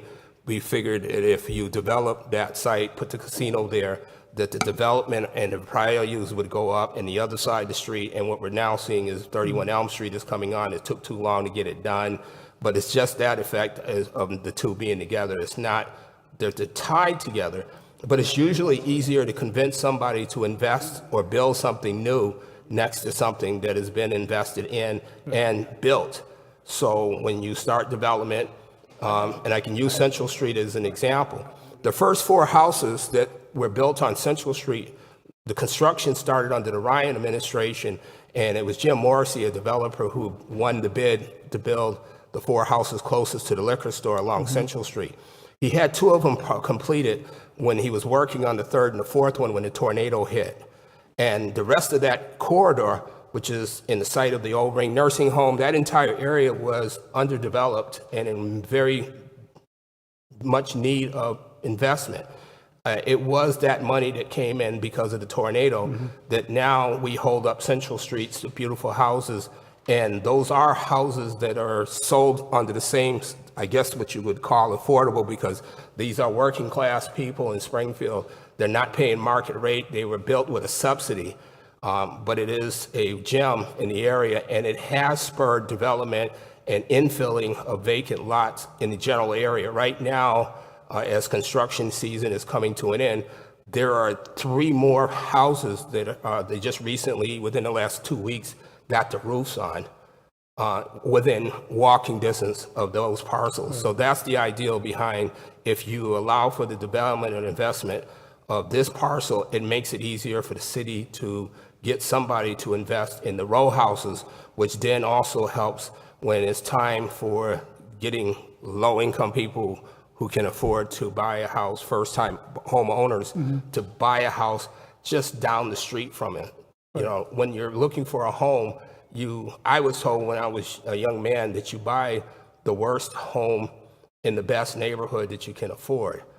Well, the thing is, people generally don't go and try to buy the best looking house in the worst neighborhood, but they will buy what they can afford. And it's just the ideal that is like we've been working for a decade plus to try to develop this area, and it is hard. This is not like the housing project that was done up off of, I believe it's Bay Street, not Bay Street, the former Mutual Ford site. Wonderful development, but they didn't need any subsidy. And those houses are selling market rate as well. But you do need a mix, and you do need people, because too many of our young people who are graduating, who do have good jobs, are choosing to live in the suburban communities around us. And we're not trying to we're not trying to force people out. We're just trying to create as many housing opportunities as we can and housing choices for people across the city, regardless of income as well. Thank you, Councilor Edwards. Mr. President, I don't want to drag this on any much longer, but I do have to say that I do think, as I said a little while ago, that I still remain in favor of this project. I will encourage, however, the city, as we move forward, to start thinking of affordable housing in the RFPs, maybe a mixed use, because we do need to, as I mentioned before, at the beginning of this healthy, robust debate, we do need to address the housing crisis here in the city of Springfield. And I will end with this, Mr. President. As we are debating this, I can't help but to remind myself of this old saying that we have in my homeland in Spanish. It says, "Más vale pájaro en mano que 100 volando." The pigeon in your hand is worth much more than those pigeons you're trying to reach up that you're trying to catch up in the air. So I'm afraid that if we don't grab this pigeon, this opportunity, we're going to end up with nothing. And, nothing is not acceptable to me. So again, I encourage the city to start looking at more mixed uses. But as we stand here today, looking at this proposal, and I'm sure that Mr. Maccaro and his team vetted out this very thoroughly, I urge all my colleagues to pass this today. Thank you, Mr. President. Thank you, Councilor Davila. Is there any further deliberation or questions on the order? Councilor Allen. Thanks, Mr. President. It seems like we need to get to a decision here. It's a 45-minute discussion. Brian, I wonder if you could come up and just answer a couple questions. Is that all right? I hope that's all right. So there's no doubt we need more affordable housing in the city. It's hard to dispute that. Am I mistaken that the project at, I can't remember the state, the Gordon Pulsifer project in the old school department building, is that affordable? Yeah, and that comes with the other building across the street, 310, which is also affordable, which is about 100 units of affordable. There's 100 units up on State Street, Yeah. and another 40 in the school department building or something like that. 100 total between the two 100 buildings. total. And then the Tom Kiegelman project that Melvin referred to before, the old Gemini, is that affordable? That's affordable home ownership. Affordable ownership, a little different. And are there other market rate or affordable or market rate projects going on in this area? I mean, no, not necessarily. I mean, we just approved Springfield Pharmacy was another 10 units of affordable. That's in the north end, okay. What's your perspective from economic development standpoint on the need for marketable or market rate and affordable? I'm sure you want both, but Yeah. I mean, we need housing of all types, certainly, to be a healthy community. And so we've had, certainly in our downtown and metro center, overwhelmingly, I believe 90% of the units have been income restricted, affordable.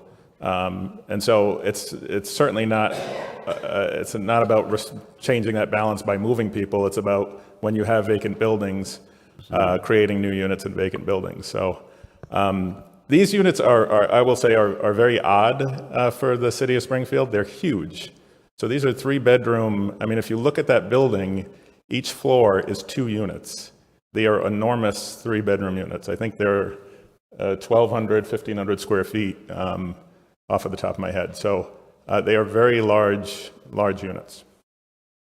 so bigger than your average market rate? In Springfield, absolutely. So I mean, in comparison, some of the new projects that came online at Willie's Overland, the units are 500 square feet. Some may even be a few square feet smaller than that. These are 3 times the size of those. So would you say and don't make me paint into a corner here, but what would be the perspective of your department, Tim Sheehan's department? Yeah. I mean, I think the perspective of our department is, as I mentioned earlier, we've put these out several times. We think this is a historic preservation play, and that's what it is with CPA. It's a historic preservation project. So we put them out several times with no restrictions, saying, if you want to propose affordable, great, let's look at it. If you want to propose market rate, great. The important thing here is stabilizing the neighborhood and preserving the buildings to us. Thank you. And could I ask a question of you, Bob? Bob, what would be the process? Thank you, Brian. The process so you've come through the process, you've made your committee has voted that this is a good project. It's come in under history, right, or historic project as opposed to a housing project. Do you have any precedent for this type of thing in the CPA stuff over the last few years?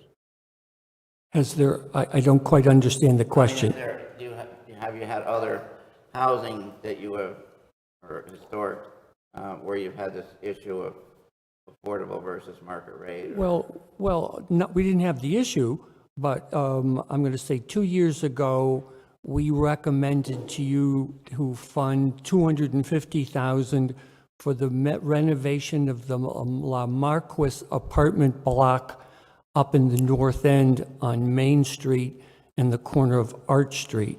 It's an early 20th century, I think 12-unit apartment building that is once again city-owned, and it's severely deteriorated, and its rehabilitation cost far outseeds its market value afterwards, and so we did recommend that to you, and you approved it. The other thing I would like to say, though, is it's not just historic preservation that costs money. The new row houses being built on Central Street by Home City that are going to be sold to income-eligible owner-occupants 40 units. That's a $20 million project. Do the math. 40 goes into $20,500,000 each. So whether you're building new or whether you're rehabbing historic, there's the gap between what it costs to do the job and what the project's work. And therefore, groups like Home City Housing have to work like the devil to come up with a variety of funding sources to close those gaps. It seems to me that I would recommend that Brian, your department, and I think Councilor Edwards is head of Planning and Economic Development Committee or something, that maybe we should have a special meeting on housing, because it's coming up regularly as, and I know we've done a housing study and all that stuff, but maybe it's not that detailed, but at least a better broad swath of what's going on with housing, where we're shoring it up, where we're building and where we're not. But anyway, I appreciate your answers. Mr. President, I'd like to call the question. I'll second the motion. Councilor Allen has made a motion to move the question. That motion to move the question has been seconded by Councilor Edwards. 2/3 majority vote is required to end debate and move the question. Madam Clerk, please call the roll on Councilor Allen's motion to move the question. On moving the question, Counselor Perez. Yes. Yes, Counselor Click Bruce. Yes. Yes, Counselor Curran. Yes. Yes, Counselor Walsh, absent. Counselor Brown. Yes. Yes, Counselor Davila. Yes. Yes, Counselor Hurst. No. No, Counselor Edwards. Yes. Yes, Counselor Allen. Yes. Yes, Counselor Govan. Yes. Yes, Counselor Fenton. Yes. Yes, Counselor Whitfield. No. No, Counselor Letterman.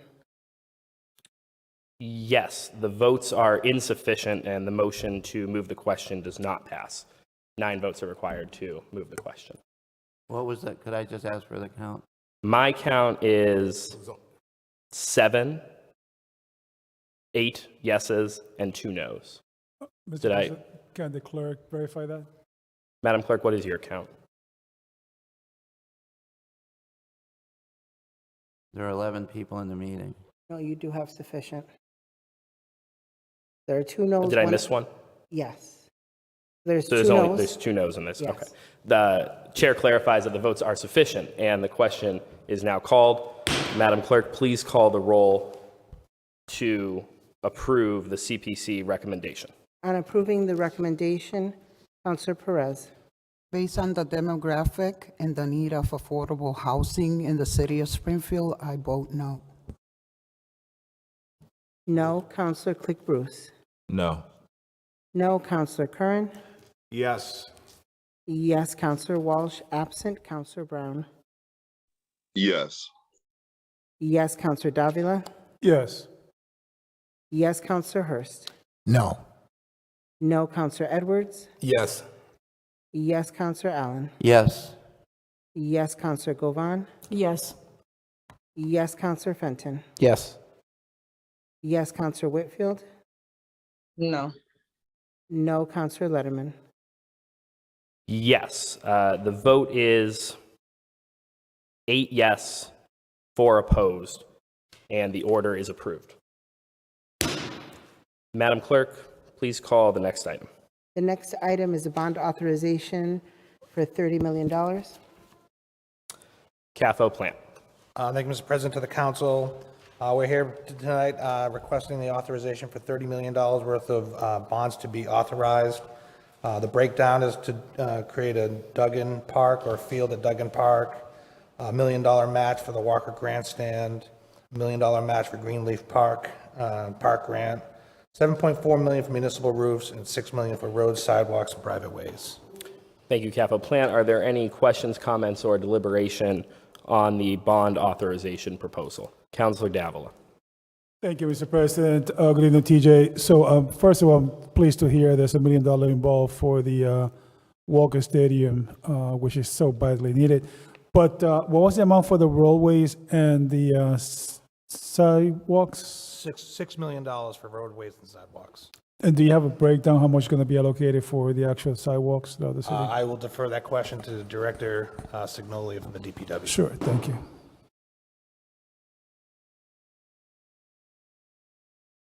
Good evening, councilors. Chris Signoli, DPW Director.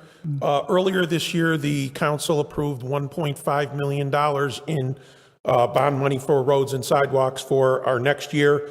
This $6 million would bring us to $7.5 million.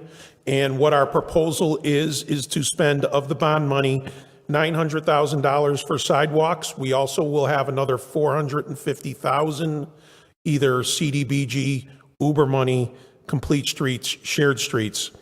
We will be doing $800,000 of private way paving, $1.4 million worth of private way construction. And when I say private way construction, we're basically talking about dirt roads in the city that need to be built. We will be spending $1.5 million on East and West Columbus Avenue, which is sorely needed. We received money through the Gaming Commission, $700,000, so this is going to aid that. And then $2.86 million for public way funding. This gets us to a sidewalk contract of approximately 1.35 and a paving contract of 7.4. That does not include any money we will be receiving next year as part of our Chapter 90 money. Chris, if I may, Mr. President. If I may, Mr. President. Councilor Davila. Thank you. Chris, thank you for the breakdown. And I realize that $400,000 of money that's still pending to identify what location is going to be coming from. Can you give me the rationale for, because if I did the real fussy math in my head real quick, that's like 9% out of $7.5 million for specifically sidewalks. Mm-hmm. Can you walk me through the rationale? Basically, I was looking at contracts that we know, based upon bidders that we've been getting over the past couple of years, what we can get done in a calendar year. And approximately 1.5 is about the maximum that we can get done in a construction year to get sidewalks done. So I kind of capped that at about 1.5. Millions. If we did a bigger contract for sidewalks, we wouldn't be able to get it done within that fiscal year. Okay, and how many, I guess, mileage of sidewalks is that? The average property costs about $5,000. So this is going to get us, let me see if I can do my math in my head. Let's see, a couple hundred. A couple hundred miles. Yep, a little more. So a couple hundred means 100, 200? About 200, 225, 200 to 225. Miles. Okay, and I think you might have said this in the past. And how do you determine what sidewalks get done first? I think you said there's a waiting list somewhere, right? Correct. We have two. Okay. We have a bunch of different lists. Number one are applications that have come into the city for homeowners for sidewalk replacement. Mm-hmm. We use that list. In certain neighborhoods, that list has kind of been exhausted, so we are using that. Other areas, neighborhoods are only CDBG eligible. So of that money, we have to put that money towards those neighborhoods. And then also lists that we have created where our crews have had to go out and secure sidewalks. We get a lot of complaints from whether it's counselors or homeowners where we have to go out and make an area safe, where we've had to put pavement down, asphalt. So we go out and add that to this list as well. To get those locations. And over the last couple of years, we've really started to bring down the amount of properties that have been on the list of applicants from the city. Okay, I realize, Chris, that you guys are doing your best, and this seems to be one of those things that always come up every single year. And again, I realize you're doing your best, and I wouldn't like to be in your shoes. But let's see if we can get more than that done, because you know better than me the complaints that we get for the sidewalks are never ending. And so with that being said, I'm glad that we're doing something to continue to address the sidewalks here in the city. Some of them, which by the way, we all know that could be very extremely dangerous, particularly when the ones that are elderly falling down as they're walking, which I have also seen myself, just stepping over the root of a tree or something. But Thank you, Chris. Thank you, Mr. President. Thank you, Councilor Davila. Are there any further questions? Councilor Perez, followed by Councilor Fenton. This question is for Chris. Chris, I have a question. I know I have received some notice call from constituents when it comes to the paving. How is that determined when it comes to paving? What we do in the city is on a 3-year cycle, every street in the city is rated. We have what's called the pavement condition index, excuse me. So every road in the city has a score associated with that. In the beginning of or I should say at the end of every year, starting right about now, we create a list that is probably $20 to $25 million and basically rank worst to best. That worst list is then provided to all of the utility companies, and the two biggest one are obviously Eversource Gas and Springfield Water and Sewer Commission. We ask them for their input as far as what their plans are over the next couple, 3-4 years to make a determination whether or not we need to hold off on a particular roadway. So what we do every year is once we have that list back, we start at the worst and basically add to that list in an attempt, number one, to spread work around the city and in combination with other projects that are going on in a particular area. So basically, we take roadways that are in poor condition. And, for example, this year, it hasn't started yet, but roads like Liberty Street, we just finished Long Hill Street, as far as arterials in the street. And, in the next couple of years, we will be dealing with other sections of Liberty and Breckwood Boulevard, et cetera. On those, Parker Street is another one that's in poor condition. So we basically go by that pavement condition index that we have in the city. Thank you. No further questions, Mr. President. Thank you, Councilor Perez. Do you have any further questions? No. Thank you. Councilor Fenton, followed by Councilor Edwards. Thank you, Mr. President. My questions are for TJ, so you're off the hook, Chris. Thank you. TJ, have we compiled our debt affordability study for 2022 yet?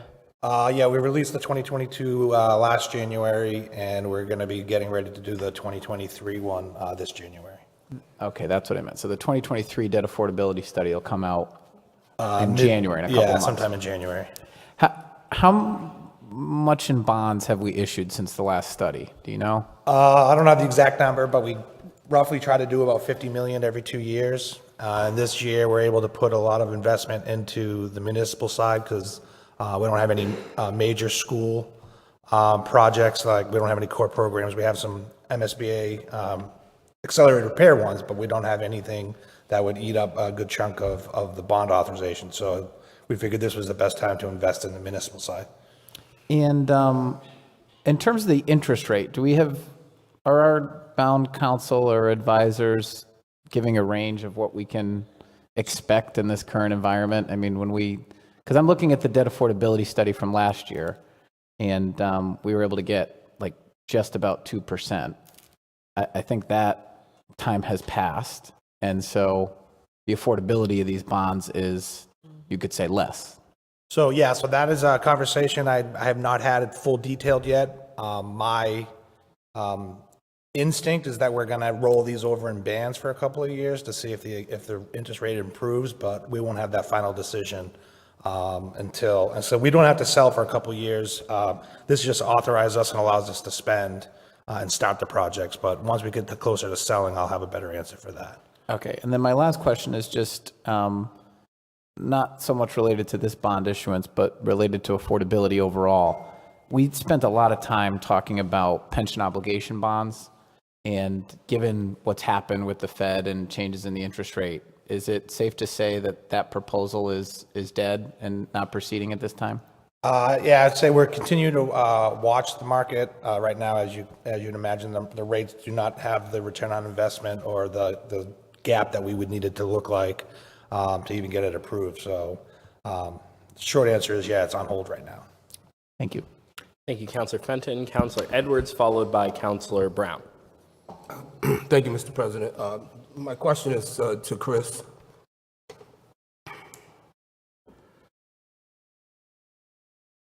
Chris, could you give me some more details? I believe that 14 of the $30 million is for Duggan Park. Could you give us some more? I will let Mr. Garvey answer that question. He's been sitting over there. Welcome, Mr. Garvey. That's Mr. Garvey's project. We always like to hear from Mr. Garvey, but we would really appreciate hearing some more details. Mr. Garvey, please state your name and address for the record. Peter Garvey, Director of Capital Asset Construction, Favorite Lane in East Long Meadow. The floor is yours. So this is Duggan Park. We are doing a phased approach at this, not just because of contractors getting contractors, but the design that goes into it. We have a couple different designers that we need to implement to get the design done and get out the bid. So phase one is the stadium. This is all an old dump. So we have to clean that up. We're working closely with the DEP right now to strategize on how to close the dump and make sure that we're all safe and doing it in the correct way. So that's a large portion of phase one, the costs associated with that as well. So the synthetic field is about 4 million. The cleanup is around 3 million, or the debris capping. And then the other phases are about 3 million apiece. So that's where it comes up to about 14 million. It's a 1,500 seat capacity stadium. It'll have concession stands as well as bathrooms,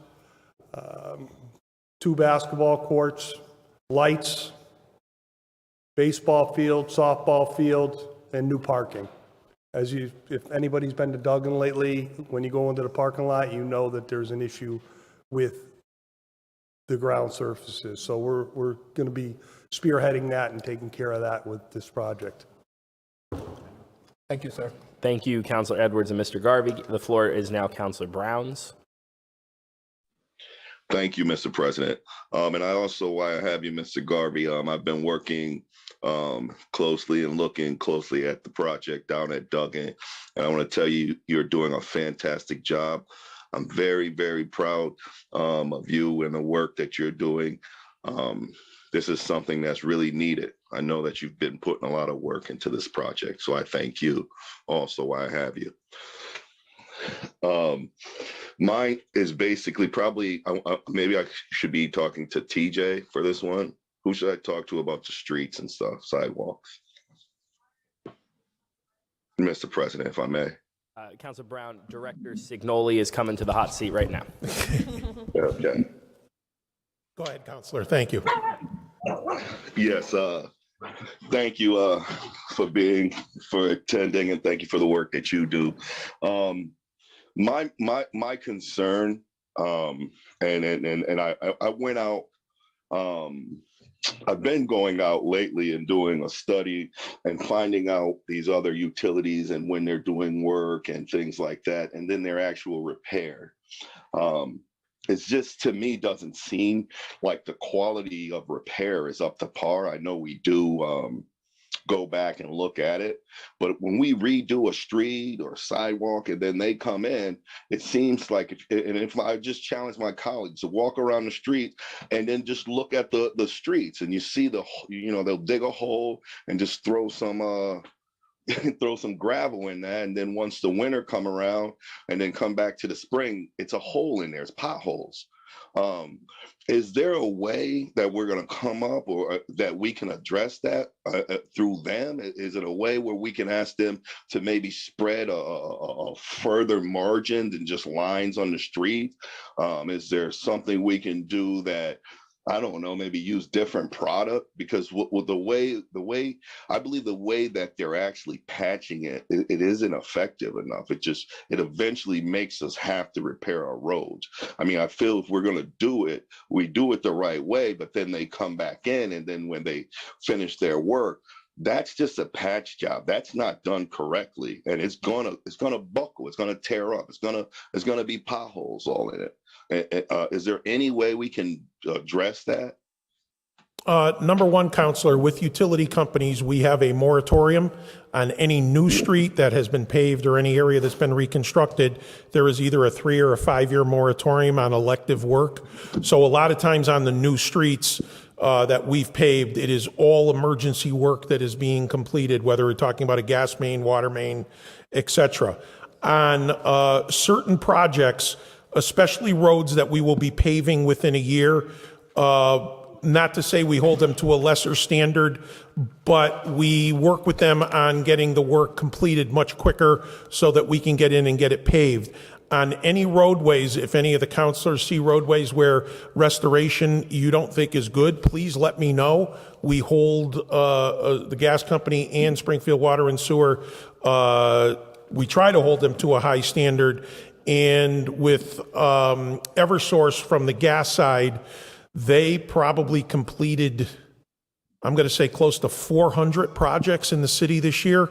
So they're working all over the city. So if there are locations that you think either Councilor Brown or any of the other councilors think are in poor condition, please, please, please let me know. We inspect them, and we also have their inspection side of it.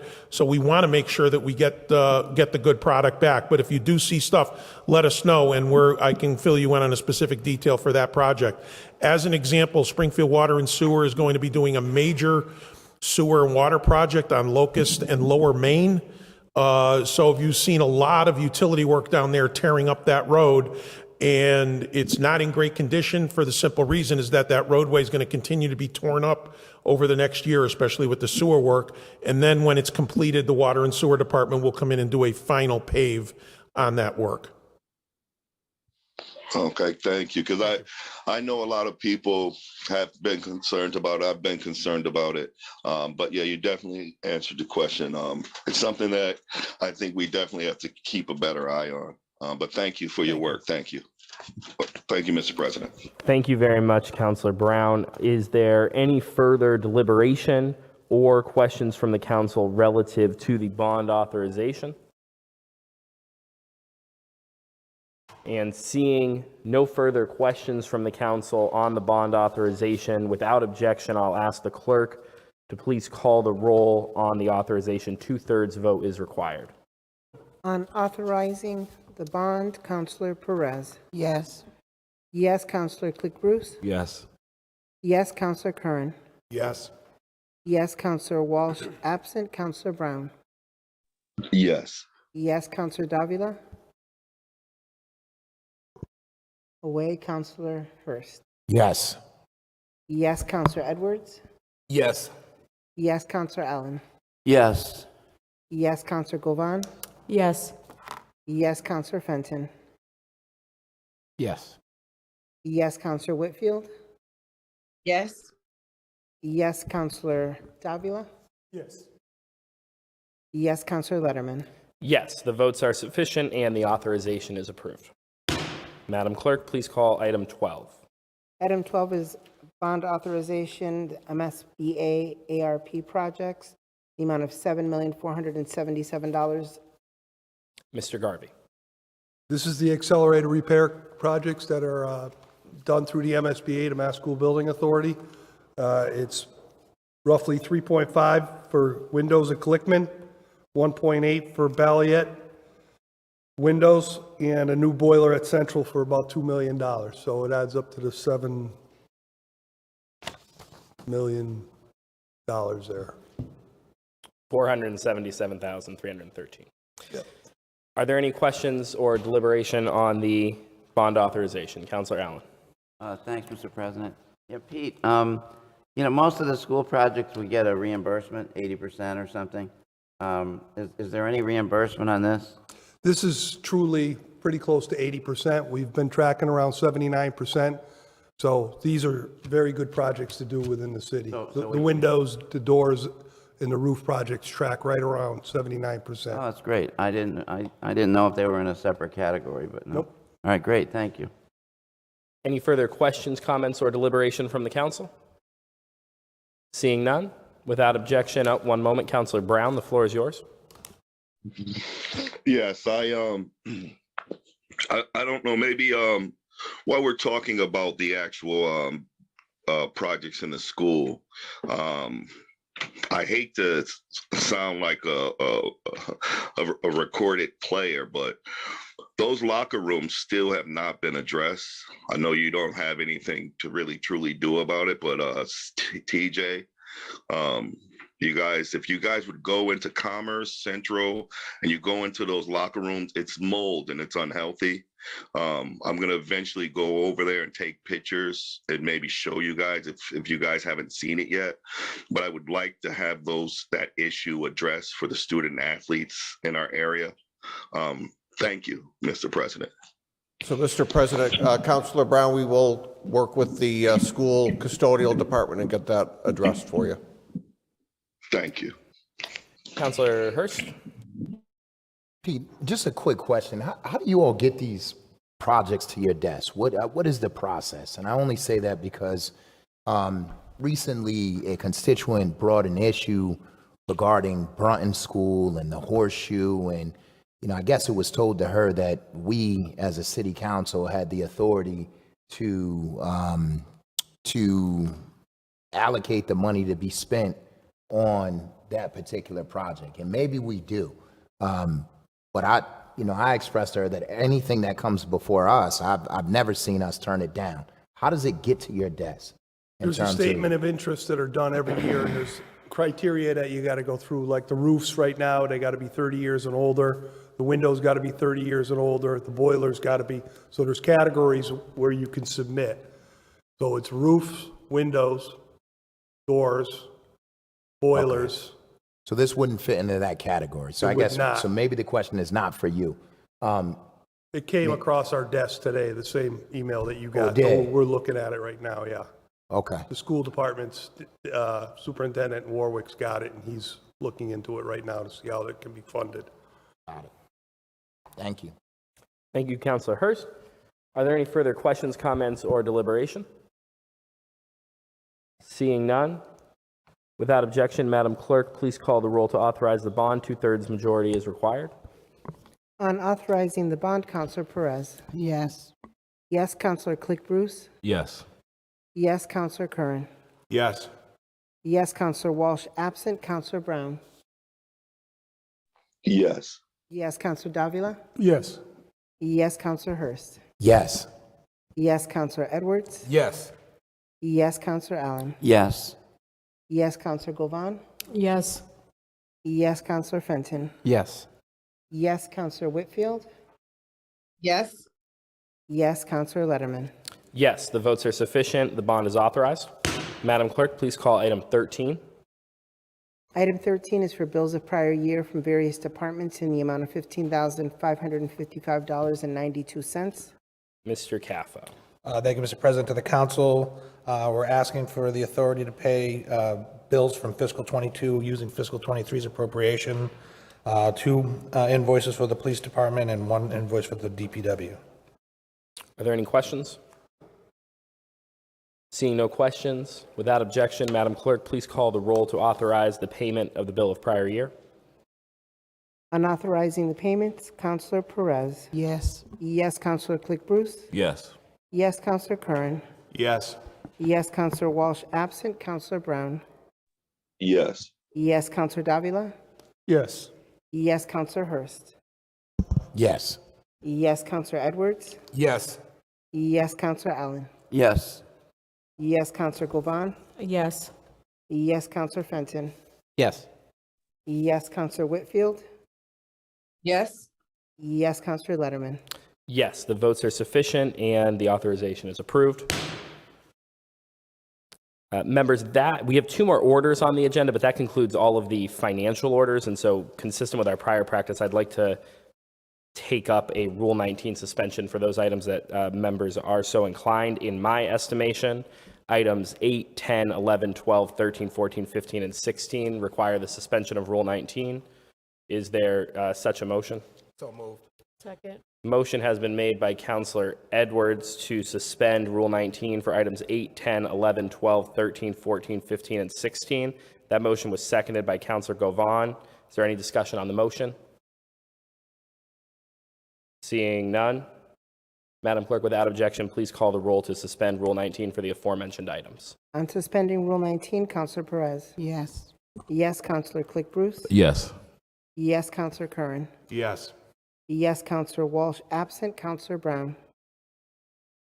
Yes. Yes, Counselor Davila. Yes. Yes, Counselor Hurst. Yes. Yes, Counselor Edwards. Yes. Yes, Counselor Allen. Yes. Yes, Counselor Govan. Yes. Yes, Counselor Fenton. Yes. Yes, Counselor Whitfield. Yes. Yes, Counselor Letterman. Yes, the votes are sufficient and unanimous. Rule 19 will be suspended. Madam Clerk, please call item 17. Item 17 is CCA authorization. Councilor Perez? Yes, as I stated early, Leftwell Springfield met. I think that one of the issues that were presented, in order to present what we presented today, was the highlights that I have discussed previously. I am requesting to send this to committee so we could discuss it further. Thank you so much. Motion has been made to send this to the Sustainability and Environment Committee by Councilor Perez. Is there a second? Second. Motion was seconded by Councilor Allen. Is there any discussion on the motion? Seeing. I have a question. Oh, Councilor Whitfield. I didn't quite understand why we're sending it to committee. I'm sorry. Councilor Can you Perez. just say again, what's CCA? I forgot. Well, I think at this point, we need to look at what we have presented and see if we need more details when presented to the whole council. So that's why I recommend sending it to committee to further discuss the matter. And can you just tell me what the matter is again? Oh, Councilor Whitfield, this is on the community choice energy aggregation. Oh, community choice. Oh, community choice. Okay. Thank you, Mr. President. Thank you, Councilor Whitfield. Does that conclude your remarks? Yes. Thank you, Councilor Whitfield. Is there any further discussion on the motion to committee? Seeing none, without objection, Madam Clerk, please call the roll to refer this item to the Sustainability and Environment Committee. On referring it to committee, Counselor Perez. Yes. Yes, Counselor Click Bruce. Yes. Yes, Counselor Curran. Yes. Yes, Counselor Walsh, absent. Counselor Brown. Yes. Yes, Counselor Davila. Yes. Yes, Counselor Hurst. Yes. Yes, Counselor Edwards. Yes. Yes, Counselor Allen. Yes. Yes, Counselor Govan. Yes.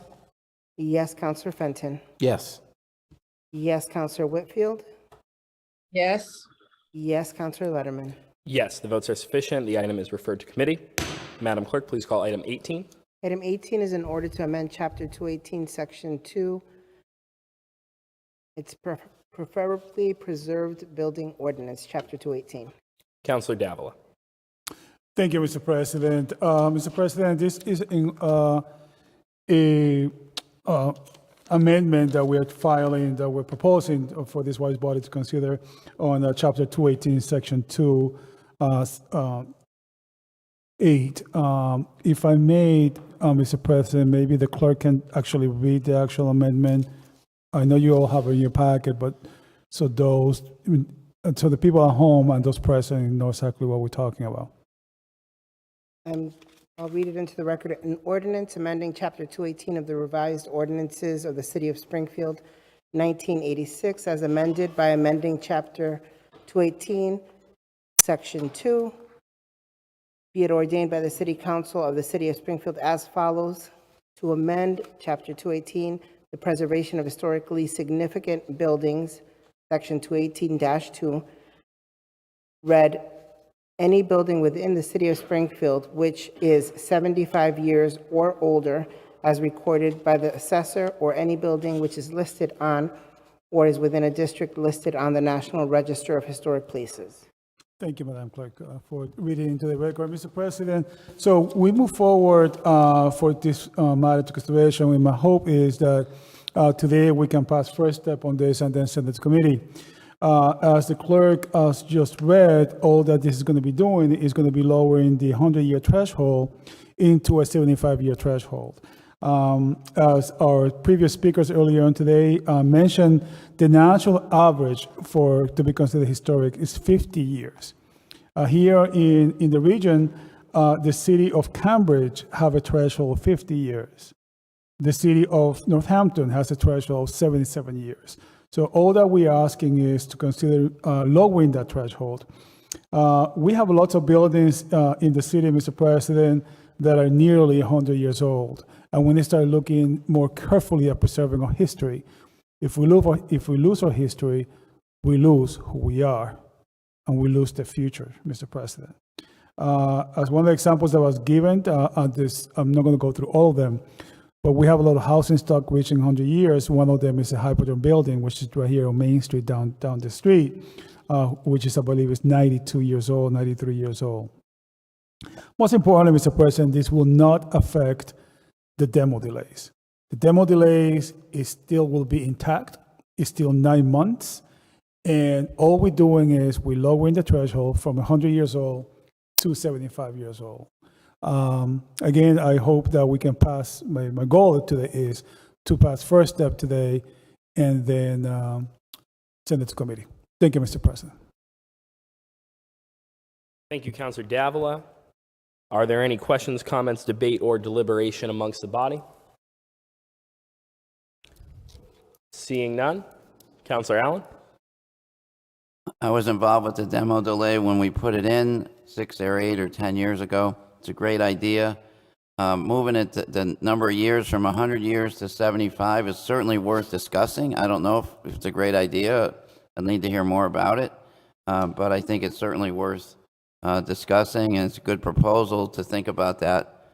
So hopefully we'll put it in committee. I make a motion to put it in committee. I hope that's okay, Councilor Davila. You said you were interested in getting it to committee. A second. Been a motion made by Councilor Allen to refer the item to committee. That motion was seconded by Councilor Brown. Is there any discussion on the motion? Councilor Brown actually had his hand in the queue. So, Councilor Brown, do you have discussion on the motion? Yeah, it's basically the same. I kind of had the same issue, same thing. My thing was just basically still questions as far as it's a new era when it comes to the green effect, and how would that affect being able to make some of these properties more energy efficient based on the certain because now you have some individuals who do have historic home, or they would fall under that. And then I know that people will pass away, and then some people will take on responsibilities, and they don't understand that, there are certain things you can and cannot do. So I'm just looking at how is it going to affect like the actual energy efficiency and windows and things like that. That's all. But I agree. Thank you, Mr. President. Thank you, Councilor Brown. Councilor Davila on the motion.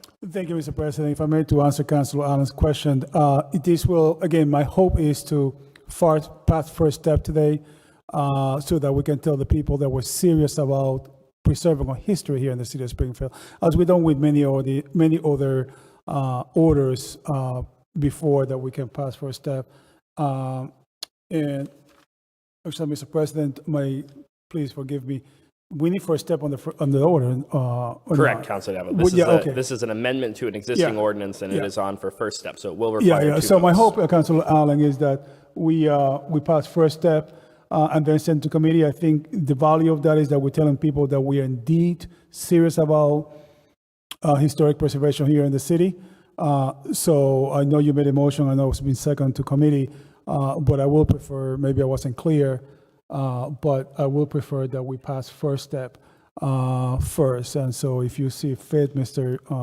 Councilor Allen, to withdraw your motion, I would be mostly appreciated. So I'm looking forward to first step and then committee. I'm happy to amend the motion to be in that way. Thank you, Councilor Davila. Councilor Allen, can you state what you just said again? I'm sorry. I said I'm happy to amend the motion to include the passage of first step and then go to committee. Certainly. So the passage of first step usually triggers automatic referral to the General Government Committee. So to do what you would like to do, you should just withdraw the motion. I'll withdraw my original motion. At your discretion, of course.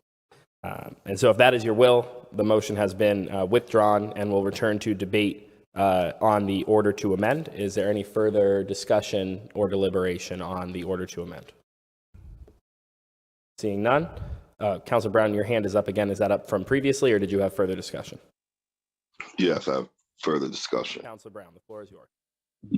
I just, if I may, through the president, I would just, I just had a question for my colleague as far as just answering, addressing the energy efficiency portion. You know, I know a lot of times we're really going green. How is that going to affect that? That's just really my only concern. Councilor Davila? Well, he brings a very good point. Just because a home is below the threshold doesn't mean that the house is going to be deemed historic. As we all know, to be deemed historic, it will have to go in front of the Historical Commission first. They will make a proposal to us. And then once this wise body declares a property to be historic, then those things trigger into whether or not you can replace some things on the exterior of the house. For example, the windows, which you are referring to, Councilor Brown. So, you know, just because we are low in the threshold doesn't mean that people are going to have some sort of a difficulty changing their windows. There is a difficulty because you still have to petition, and you have to, and a lot of times they're not allowed to do so, even when it comes to porches and things like that. Once they are, once they meet the threshold, that will be, well, they have to be within a historic district, sir. Like, for example, Yes. Forest Park Heights is a historic district. And so if you buy within a historic district, then you're bound by those rules. But if you don't, if you have a house that is 100 years old right now and it's not within the historic district, then you could do pretty much what you please with your house. So the same thing will apply here. I hope I answered your question. Yeah, like in the McKnight area, I'm saying. Yeah. So yeah. I mean, you kind of answer my question, but I just do know it's going to be a little bit, you know, you do want to preserve the historic areas. I definitely am in favor for doing it. My only concern is really just, is it going to affect that? How is it going to affect that? But, you know, I definitely support the historic district. Okay. But I'm definitely looking to discuss it. Thank you, Mr. President, and thank you, Councilor Davila. You're welcome. Thank you, Councilor Brown. Thank you, Councilor Davila. Is there any further discussion on first step of the amendment? Seeing none, Madam Clerk, without objection, please call the roll on passage of first step. On passing first steps, Councilor Perez. Yes. Yes, Councilor Click Bruce. Yes. Yes, Councilor Curran. Yes. Yes, Councilor Walsh absent. Councilor Brown. Yes. Yes, Councilor Davila. Yes. Yes, Councilor Hurst. Yes. Yes, Councilor Edwards. Yes. Yes, Councilor Allen. Yes. Yes, Councilor Govan. Yes. Yes, Councilor Fenton. Yes. Yes, Councilor Whitfield.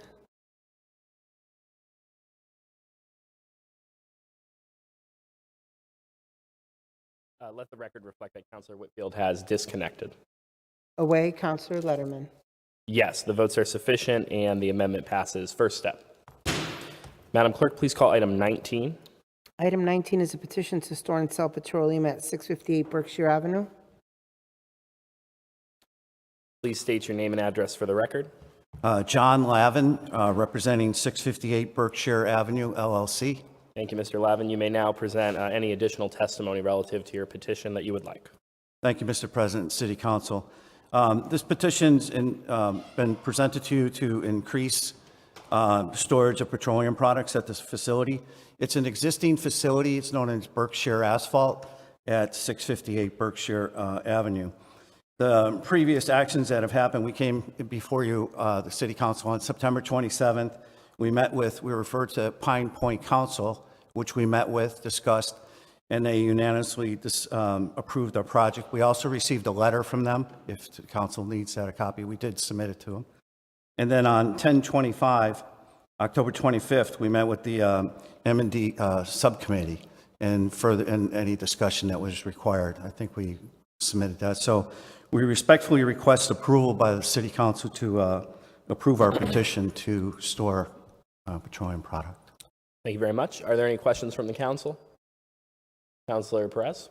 It's not a question, it's a statement. I was part of meeting with the committee, and all the questions were answered to satisfaction, including any environmental issue that might occur. Thank you. Thank you, Councilor Perez. Councilor Click Bruce? Yeah, and I was at the Pine Point meeting and answered all of our questions that we had, and very looking forward to this project and supporting it. Thank you. Thank you, Thank you, Council Councilor President. Click Bruce. Any further questions, comments, or deliberation? Seeing none, I would also like to thank the petitioner for their cooperation, both in meeting with the Pine Point Council and the Maintenance and Development Committee. Seeing no further questions, comments, or deliberation, without objection, Madam Clerk, please call the roll to approve the petition. On approving the petition, Councilor Perez. Yes. Yes, Councilor Click Bruce. Yes. Yes, Councilor Kern. Yes. Yes, Councilor Walsh. Absent, Councilor Brown. Yes. Yes, Councilor Davila. Yes. Yes, Councilor Hurst. Yes. Yes, Councilor Edwards. Yes. Yes, Councilor Allen. Yes. Yes, Councilor Govan. Yes. Yes, Councilor Fenton. Yes. Yes, Councilor Whitfield. Away. Councilor Letterman. Yes, the votes are sufficient and the petition is approved. Congratulations. Thank you very much, City Madam Clerk, please call the final item, item 20. The last item on the agenda is a Crown Castle Hamden Street petition. Is there anybody present to speak to this petition? Yes, Hector Velez, DPW Engineering Department. Thank you, Mr. Velez. The floor is yours.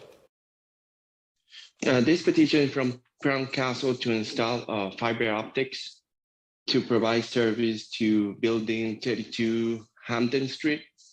It's going to be around 50 feet from a manhole across the street to the building. Thank you, Mr. Velez. Are there any questions, comments, or deliberation amongst the council on the petition? Seeing none, without objection, Madam Clerk, please call the roll to approve the petition. On approving the petition, Councilor Perez. Yes. Yes, Councilor Click Bruce. Yes. Yes, Councilor Curran. Yes. Yes, Councilor Walsh. Absent, Councilor Brown. Yes. Yes, Councilor Davila. Yes. Yes, Councilor Hurst. Yes. Yes, Councilor Edwards. Yes. Yes, Councilor Allen. Yes. Yes, Councilor Govan. Yes. Yes, Councilor Fenton. Yes. Yes, Councilor Whitfield. Away, Councilor Letterman. Yes, the votes are sufficient and the petition is approved. Madam Clerk, is there any further business properly brought before this body? No, there's not. Then we will now stand adjourned. Thank you all.